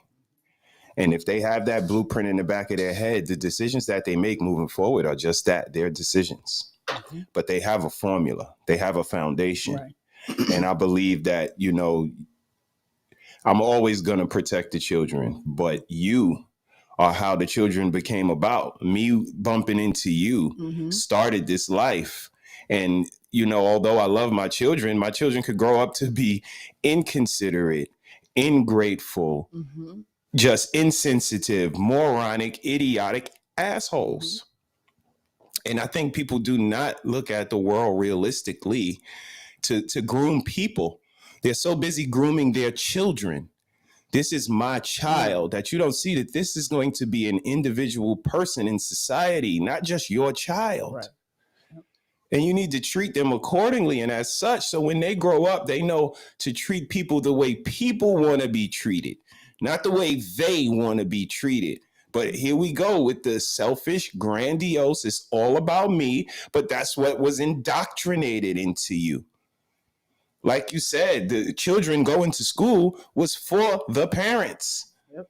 If we could sit them in this class for 6 hours a day, we could get you to work for 8 hours a day. And again, I call cap because the people who love their kids the most is the same ones that sit them in a school for 6 hours and let other people teach them, other people care for them, other people feed them. And then three activities a week. So much. Right. You're lying. Because if you went to school, you know how school treats you. Sit down, shut up, Learn this information, regurgitate it on Friday, and we don't care what the hell you do with it. That's after just that. the learning. That has nothing to do with the social aspect of it. The bullying, the likes, the not likes, the tally scores, all of it. The rating scale. It's a lot in school. The shaming. And I'm going to the food. The food sucks. Ask your child about the lunch lady. Her attitude sucks. The women that attitude suck gonna be attitude suck in about 10 or 15 years. We had nice lunch people when we was kids. I don't know. I think this, nobody's happy. Everybody's unhappy because they're living in other people's reality because we get to see way too much of other people's shit. So our shit is not good enough. But beyond, I've always told the children that their father is extremely important. He's more important than them because he was there before them and he will hopefully be here after them. You understand? We have a season with our children. They're going to go off and live their own lives. So yes, your father is much more important than y'all. Now, y'all are absolutely important to us as a whole. Don't think one is greater than the other, but yeah, he's definitely his significance, the importance of his emotional stability, the care that he receives from me is very important. And they need to see that. And I've told them that. So they're aware. You know what I mean? I appreciate the question. I hope I answered it for you. Yeah, it was. Because there's always a debate with people. It's not a debate. We chose each other and we chose to have these kids, and these kids are going to choose their own life. Like you said, we have to send them out to be able to cooperate. They're our children, but they're going to be somebody's friend. There's going to be somebody's girlfriend or boyfriend. There's going to be somebody's student. There's going to be somebody's employee. There's going to be somebody's boss, like somebody's patient. They need to know how to be able to interact with all these different beings besides just their mother and father. Because mother and fathers usually acquiesce a lot. Say no. It's okay. Their feelings will be all right. Oh, man. Yeah, so we're going to listen to this ageism and people identifying as different ages and crazy. Let's do it. Yeah.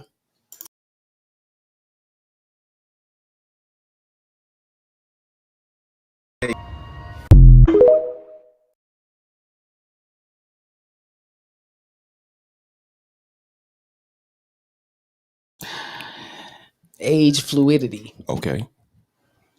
Oh my goodness, they're going everywhere.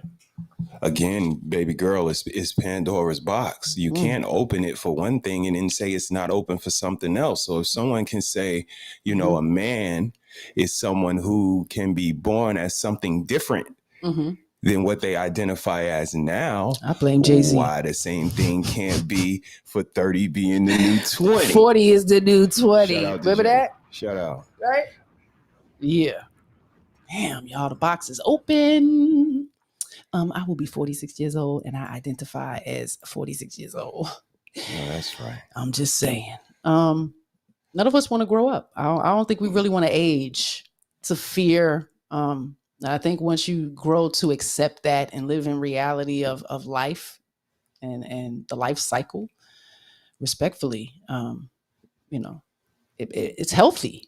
Because we're all going to grow old. You're going to get gray hair. You're going to bald. Your testicles are going to drop low. Vagina walls might fall out. It's a lot of stuff that's going to happen, and the sooner you accept it and age gracefully, mentally, it's refreshing. Let me just say, because we all have a time limit and, you don't know when that is, the expiration date. Enjoy what you have now. True. Honor it. There's so many people without less. Like, you got to look at that. I'm able to walk, talk. There go my sister. Move around. She identifies as a 47-year-old sweet pineapple. Ooh, the sweetest of the sweet. Shout out to all the pineapples in the building. Mm-hmm. Yeah. Interesting. Mm-hmm. Because again, we always were told you're only as old as you feel. Right. Mentally you can stay young. Absolutely. Right. Exercising, eating right, so on and so forth. But you see, that requires work right there. But just saying age is a social construct, kind of like Christmas. Remember when Black people used to say Christmas is a social construct? We're going to do Kwanzaa. Or saying it just to behave like a child. Just enjoy those times of behaving like a child. I love it at times, when I can get down low with the kids and behave like a child. I'm still a grown ass woman though. Right. I just enjoy child fun with them, to see them enjoy it like I did when I was young. You know what I mean? So, the identity of it all will go out into the world, and this man got on wigs and he's a man. Like, identify as a 9-year-old little boy. You want to identify not only with the age, disrespectfully, a whole different sex. Like, are you living as a transgender woman? I think it's disrespectful to them as well. The people who are truly in these identities. You understand what I'm saying? Like, we can't take everybody seriously because some people are playing, mocking. Yeah. What my man B9 say? Sis said facts. They cutting up in the chat. Don't cut up. B9, you ask what you want. Okay, you here on Mrs.SheSaid platform. You ask whatever the hell you want. Women use their kids as an excuse to get rid of good men or don't even give them a chance. That was the connection for me. Oh, yeah. I mean, if that's not the said person, that's the other parent, I can see that, but if you're even speaking in with the child's biological parent, yes, some conflict, and who knows what trauma the mama went through. I mean, absolutely. And again, just to bring B9's, statement, question, all of it full circle, it's just the appreciation that's not shown. You know what I mean? Right, Again, yes. Thank your mama for the cooking, so on and so forth. It's just not reciprocated. And I think if it was, we wouldn't even be having this conversation because everybody would be equally important.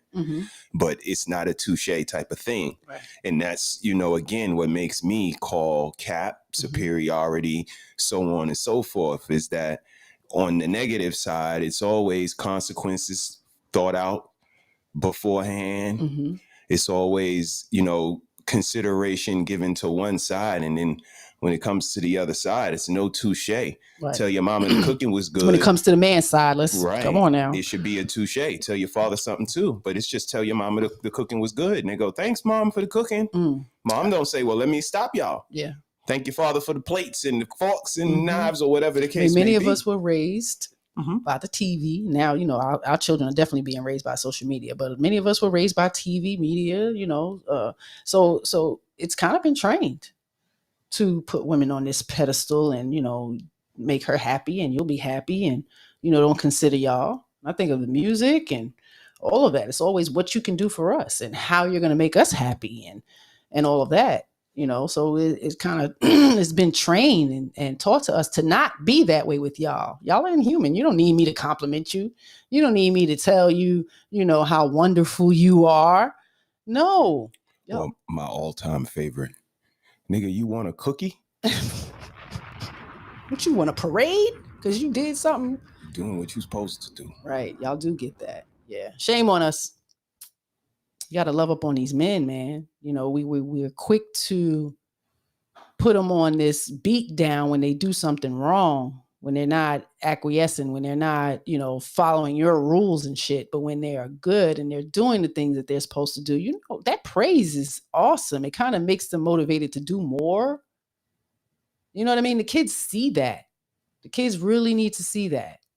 Because you see these little conversations I've always heard over time, the kids prefer mommy and this and that, like, because daddy spews out all the damn compliments, like, kind of, creates this dynamic where one parent is more nurtured than the other, and generations of children not seeing daddy be emotionally connected and, pulled away. I mean, mommy is supposed to create that, I have to say, because it's a dynamic I've always maintain and try to create, that they are fully aware of how much I love and honor and respect and want to nurture their father. Like, even when they thought he was loud and his tone was, mean or whatever the case may be, like, y'all don't, I respectfully understand that. And him as your father, you're not going to understand it. I mean, you just need to respect it and honor it in my eyes. You know what I mean? So it was always on me to, like, tell them, I would have to tell them how much I love him. So, when you create that dynamic, they get a better understanding, because if you're walking around with an attitude and you're not giving him praise or expressing to the children that he's appreciated for what he does and not just taking out the goddamn trash, be verbal, articulate it, be specific. They need to hear these things. They need to know why their father is appreciated. Their daddy is appreciated. Be intentional is so important. They need to see that. Because they're gonna need to know how to act and be able to do that to somebody. They're gonna expect all of this kindness and consideration, and then they're gonna go out in the world and they're not gonna think that they have to give that to somebody. So be mindful, because they're not fucking princesses. They are young girls, and they're gonna grow up to be grown ass women.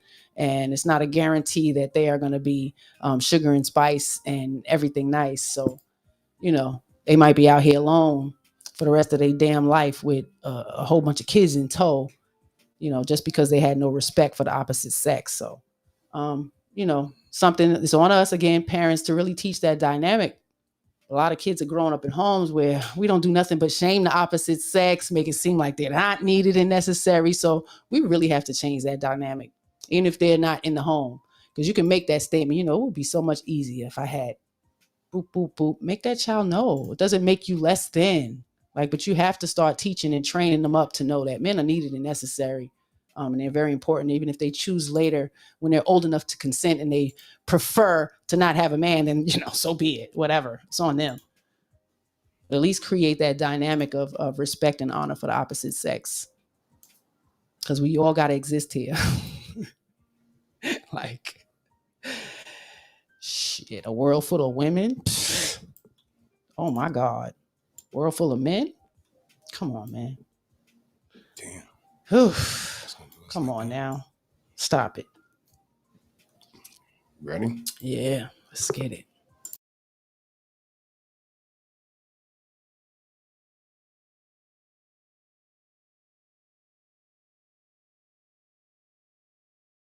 Is now the #1 cause of death in the African American community. Heart disease. Oh, HIV/AIDS. Diabetes, cancer, AIDS. I'll say heart disease. AIDS. From what I heard, it's probably AIDS, Probably heart disease. I think heart disease. HIV.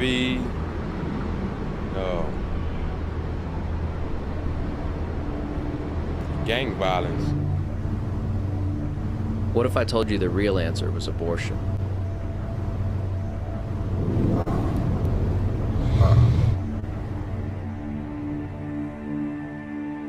Since 1973, legal abortion has killed more African Americans than AIDS, cancer, diabetes, heart disease, and violent crime combined.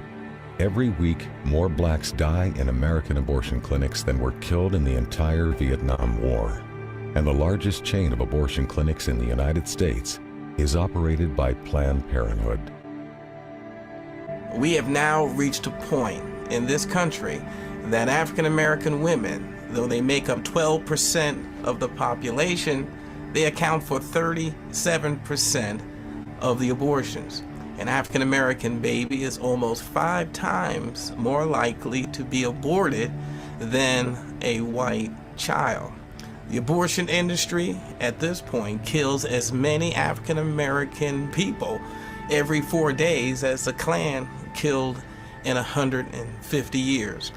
And you can truly say the most dangerous place for an African American to be is in the womb of their African American mother.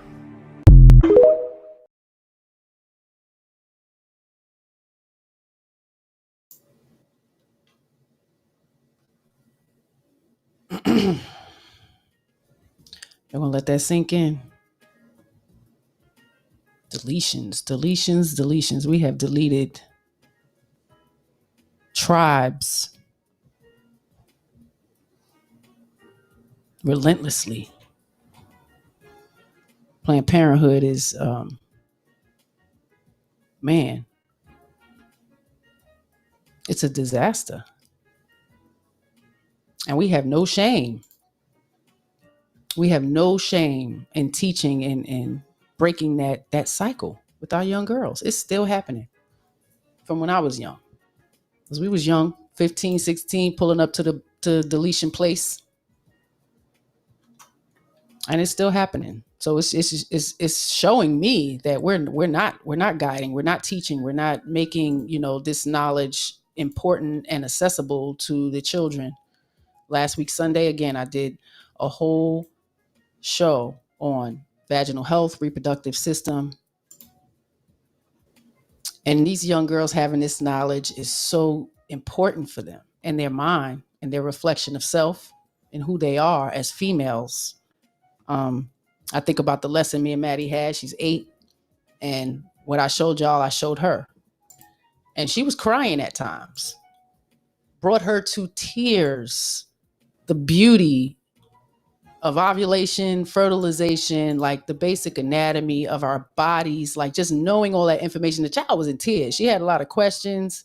It was a beautiful moment. I wish I would have recorded it, but she was crying. I'm like, why are you crying? She was just like, it's magical, and it is.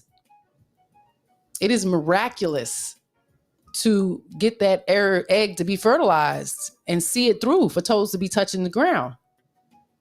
It really is, truly. So imagine if young people, boys and girls, were getting this information about the anatomy of their body and how it works first before we start digging and diving into sex and sexuality and such, when they don't even know who the hell they are.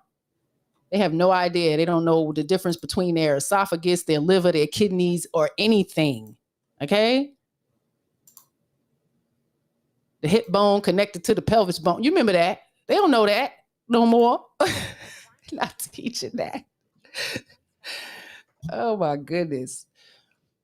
So knowledge is power, and knowledge will create, better mindsets for these children to make better decisions for themselves. So parents, when we're looking for things to have them watch and stuff, find something educational. Subscribe to all of the educational things that, and put it in a playlist that this is where they can go. This is where they can navigate. So at least they're getting some type of knowledge, to help them get through this world as an adult. Oh man, what Deaf Mage said, I wish I could come up.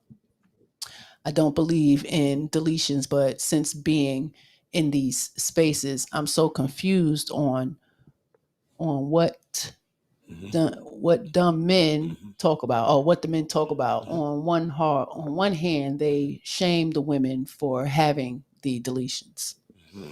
It's not even shaming them for having the deletions. It's shaming for putting yourself in a situation where you have to, require marriage so it won't have to be such a hard decision. And on top of us having, 33 forms of birth control. And the main one is not allowing access to some sorry, stupid ass nigga that ain't going to take care of seed. You understand what I'm saying? So it's kind of on us the whole way around, because they can't get access without us giving it to them, and enforcing a man into, a fatherhood that y'all didn't say you were going to have. It's never been discussed. And he, exclaims it's not something he wants, and you continue on with it. He don't have no rights. And now he's forced into a lifetime with you. And let's see how that's going to work out. So again, teaching our young girls about their anatomy is very important, because they'll understand the true consequences behind this. And this is not something to play with. Like, our wombs are so sensitive. Our reproductive system can get screwed up with one bad act. And they need to be aware of that. They need to be aware that their eggs are aging just as fast as they're aging. So if you're 8, your eggs are 8. If you're 35, your eggs are 35. You're locked in. And if you're down to the ones that are not working correctly, then you're going to have to deal with that. So the more they know, the better they'll be at making decisions. As far as our young boys too, they need to know this information, their anatomy. They need to know a female's anatomy and how it works, so they know what they're getting themselves into. Because now we get to a point where these girls don't even know how to clean their damn vaginas. Because to have constant men say, there's no cleanliness in the females, and have women co-sign with it too, who are lesbians, it's a problem. That's a lack of teaching. That's a lack of training. That's a lack of guidance and modeling from us women. We walking around with stinky crotch and not teaching our girls to, you understand what I'm saying? No, we got to do better. We got to hold ourselves accountable because this cycle is continuing. It's a damn shame. We've deleted tribes since Planned Parenthood has been in. We make it an option for our girls. We make that an option before we tell them making marriage an option.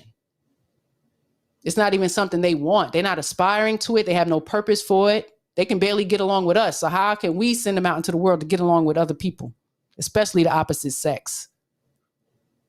Knowledge is power. And if they don't know, they are not going to act right. Mm-hmm. Oh, child, don't worry about the chat. Y'all better not come for Death Mage. I'm going to have to come see y'all. She said it's hard to verbalize my thoughts to the chat. I hate it so much. Oh, they hear you. They hear you, sis. They hear you. Look, she said, yes, sis.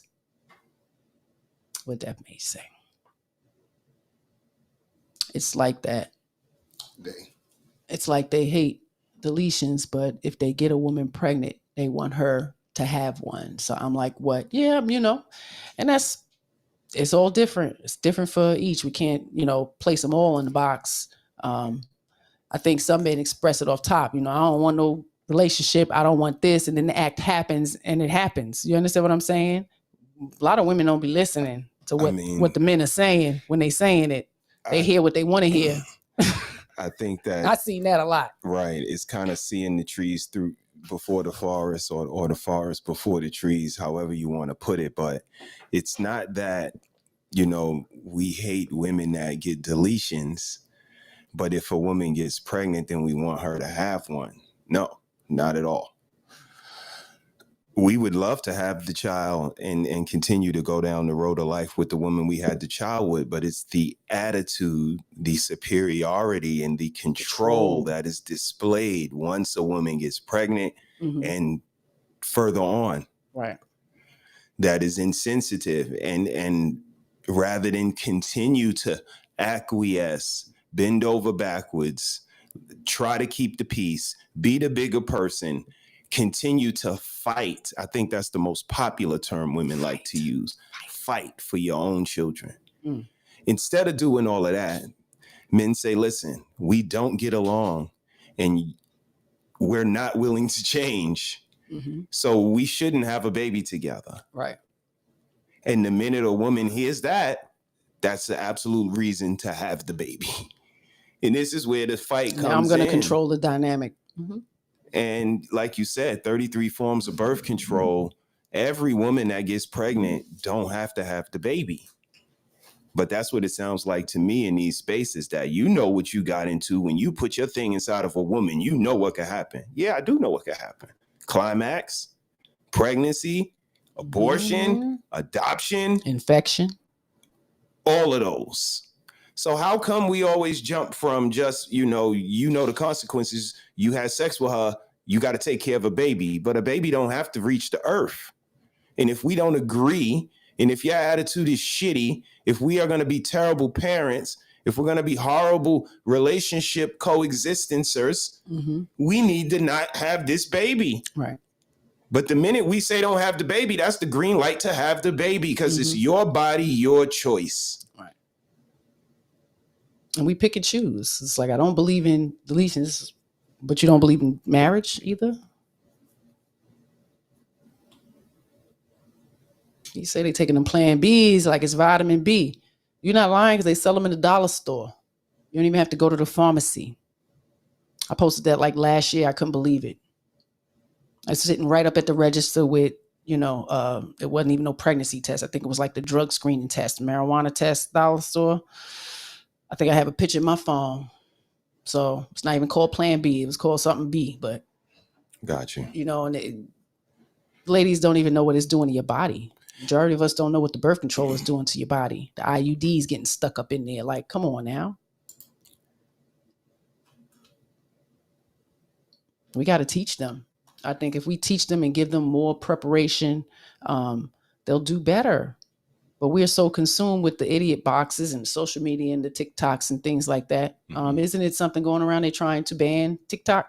Isn't something happening right now? So I mean, it's definitely banned on all, government devices, and you shouldn't be using it at work and so on and so forth. So it's just a trickle method. It'll trickle down, to where it needs to get to. Because America's starting to see shame, and in other cultures, they don't promote the stupidity that we promote. The things that get likes here in the US of A is not the same over there. The STEM, the kids, instruments like musicians, tech stuff, coding, all of those things, they get a lot of shine on their TikToks and they get all the exposure, and those are the influencers. But here we got idiots fighting, trauma, drama.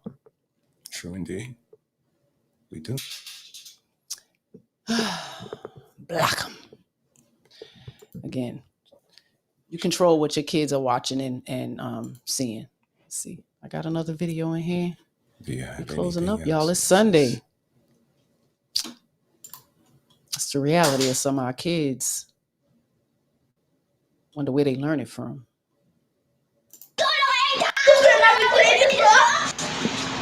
My friend, go clean this room. Make me. Okay. My friend, go clean this room. Make me. My friend, clean this room. Make me clean the room. And I don't care what you call me. My friend, clean this room. Nope. My friend, clean this room.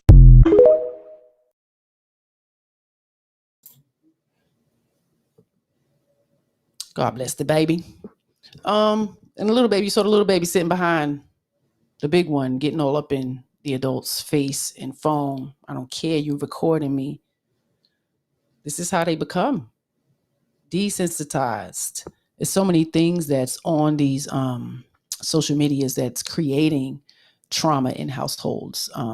There's memes and such that's teaching the kids to get their way with their parents, and in that aspect of hurting themselves, controlling the dynamic in the home by doing certain things.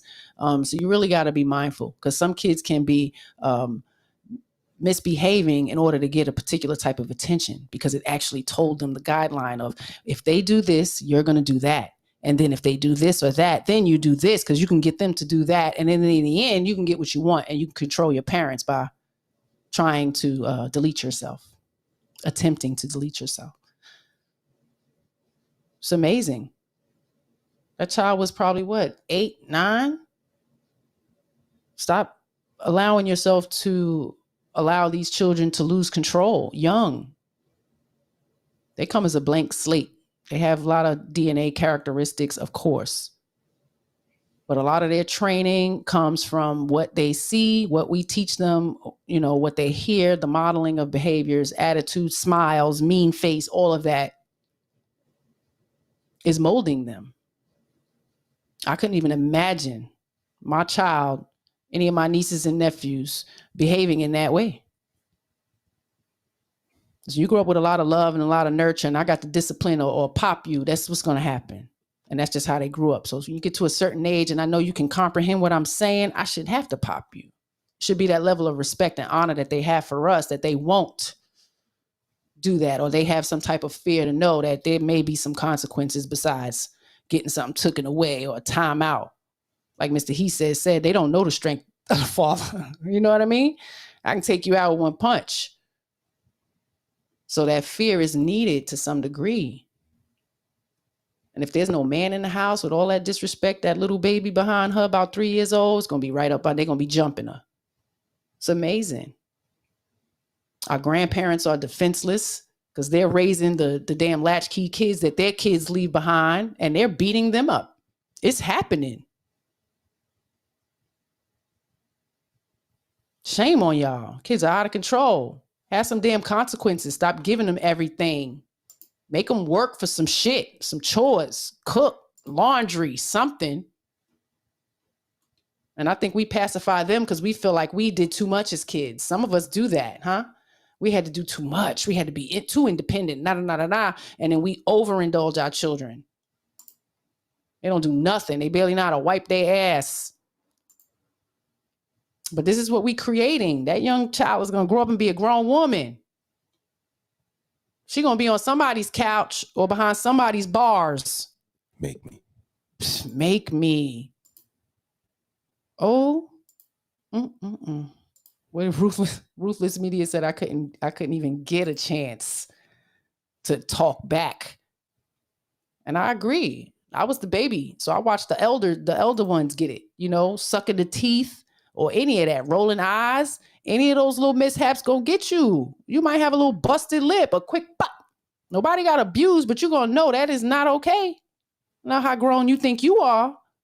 So, I respect y'all for them little pops and you had to whoop my ass. Thank you. Kept me in line. There's a certain level of respect that you need to have for authority, because when they get out in that world, man, police and other strangers are not going to be as kind and empathetic to your assholeness or whatever. So, Ooh.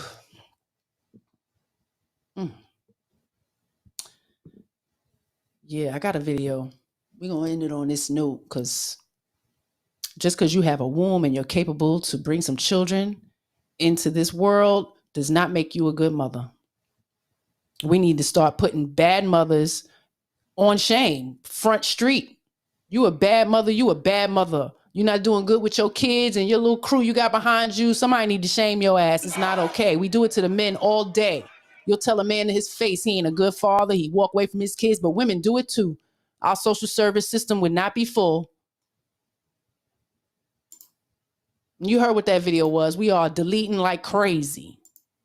We have been doing it over the last 40, 50 years. Our communities would be so big. But we're careless. And the shame comes from the carelessness, and we blame men all the time. No, we give the access. We decide that these children come to life, even when we know the situation is not good. The situation is not good, but we still do it. And that's on us. And we need to start owning that shit. Can't keep blaming everybody else, because mothers are out here deleting their kids that are in their womb, as well as deleting them that's been brought to life in existence, and they're taking their life. But y'all don't want to talk about that. But I'm going to show y'all a video. I am here to do some good old-fashioned slut shaming. Yeah!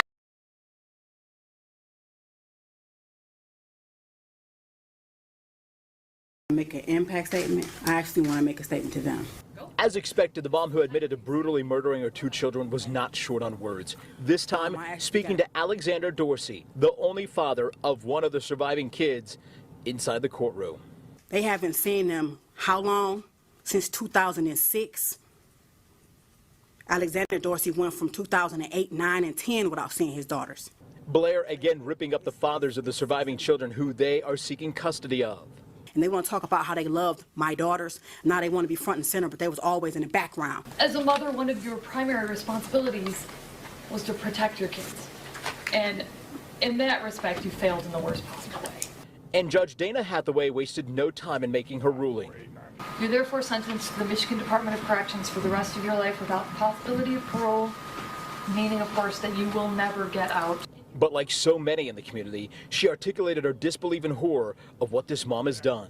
Despite what happened to you when you were a child, you had the opportunity to grow up. True. You had the opportunity to become an adult. You had the opportunity to make your own decisions with respect to running your own life. And you were blessed with 4 children.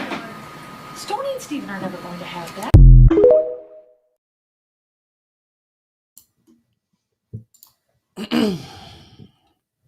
That was a mother who deleted her children. And in sentencing, she ended it on a note of deflecting and, trying to blame the fathers for not being around and being absent. And then she also, at the end, that's why the judge was saying, you went through some stuff when you was young, you got through it, you made it to adulthood, but your children are not going to be able to do that. So again, we come into adulthood with all this trauma and all these things that we have never dealt with, reflected on, can't get past and get through. And then we choose to bring children into the world. And you don't know emotionally, mentally, hormonally, how that's going to affect you. There is not a guarantee you are going to be a good, great parent. But it was so much deflection there. And it's amazing. She took her baby's lives for whatever reasons. And still wouldn't hold herself accountable. Want to deflect and put some blame on the other parent. It's amazing. And you wouldn't believe the comments of people empathizing with her shit. Empathizing with it. Somebody would have just helped her. If somebody would have, you shouldn't have had none. We got to think way before that. Show these young girls the situations that they can get themselves into. They need to be exposed to that kind of shit so they know, oh, yeah, well, I don't want to, some purpose. Have a marriage mindset because a father is needed. Another parent, helping hand, a whole nother family dynamic is needed and necessary for these children.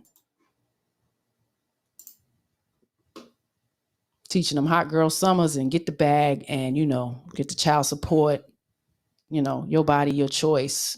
Yeah, his sperm, his damn choice too. Like we need to stop it. That's going to be my shirt. This lady tweeted, never, I repeat, never marry a man raised by a single mother. But I'm going to need y'all to see these comments, though. Wasn't Barack Obama raised by a single mother? Yes. Yes, he was. Man, I tell you, women keep other women single. Stay woke, ladies, and think for yourselves. Period. Marrying a man with two parents don't guarantee anything either. Trying to tell you, but y'all think y'all know every damn thing. What? Now, if people say don't marry a woman who was raised by a single mom, everything would be in shambles. He ain't lying, honey. The internet would be in flames, child. For My Two Love says, so that means millions of men aren't deserving of a relationship and or love for a situation that's not their fault? Yeah, I guess that's what she's saying. That means that all of us ladies who are already outnumbering men are going to be fighting for the 30% of black men that are left. No, sir, not me. And the most important one, spreading these types of toxic, harmful, and generalized statements is distasteful. Do better. Signed, a proud black family therapist. Now, ladies, I know we want to be heard, but we have to stop coming online, projecting the issues that we have endured and pushing them on other people. Now, obviously, there are certain situations where there is the rule versus the exception. But when it comes to judging people solely off of circumstances that they had absolutely no control over, isn't one of them. And the reason that it's so harmful is because people will literally base their entire life off of what's said on social media. Shit, that says more about them. You need to know self. Social media should not be able to dictate that. Sounds like people are not living in a reality. Yeah, but all of that that's true. It is a switcheroo when it comes to the men. Always. What do y'all think about that? What do you think? I wouldn't disagree. Only because, again, in totality and what you're saying, just the consciousness that we all need to have, the appreciation we all need to show should be reciprocal, should look like 50-50, 100-100, whatever you want to put a number on, but it should always have that equality somewhere around it. And then it's just, not looking like that, whether it's sexuality, whether it's, equality and man doesn't even sound like it goes right together in this society now. But yes, men deserve to have equality. And again, I think I make this statement a lot. I don't think we think they're human. So I'm going to get their biology together and their anatomy and how they work a little bit and see if I can pull that together for y'all. And those videos I would say are made for children. I might have to go in and change it. But, as you as parents, you can decide to sit down and watch these things with them, because it's important for them to know how valuable, just the human anatomy is, how important it is. And if they know how important self is, they'll know how important the opposite sex self is. And it'll be a mutual respect. But right now, I don't think our children are growing up with any type of mutual human kindness, let alone respect. So, It's on us to do a better job. When you know better, you try to do better. So hopefully y'all are watching this and reflecting a little bit and looking to do a little better so they can do a little better. Shit, because we're going to be old. And these are the people that's going to be responsible for us. And they're very selfish and self-absorbed. They really don't care. They just want your money that you leave in your bank account or your life insurance. So, hand you off to the elder home where they're abusing and molesting and doing the same things there as well with the elders. Like, we got to take care of our families, man. We got to get back to that. Nurturing and loving up on our families and being concerned about their well-being in every aspect. So this is where we coming. This is where I'm coming 2023, man. Y'all need to wake the fuck up because they want your baby. For themselves, sell them off, organs. You see what it is. This is the world we're living in. And, by all means necessary, it's your job to protect them. Y'all know I appreciate everybody being here. It's Sunday. We got to get some dinner going. It's the King's birthday tomorrow. Happy birthday, Dr. Martin Luther King Jr. Well, his celebratory day that they choose on a said Monday for his birthday. But we will be celebrating for Dr. King. And this man was about peace. And we need to get back there. But when it comes to family, we got to get on the Malcolm note by any means necessary. Knowledge brings wisdom. Wisdom brings understanding.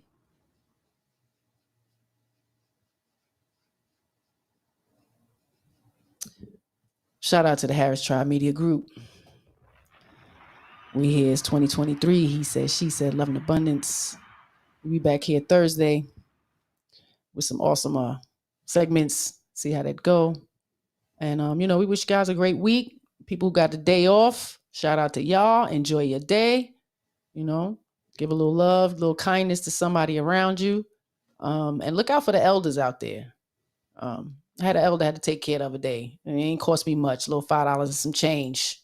At the register, struggling, got a long line and just all discombobulated. I'm like, what she need? I got it. Put that in your bag. I got you. You take care, and just that act of kindness, just the people in the store are not used to that. They're not used to that. So it shows, and who knows how happy I made her, so I appreciate you.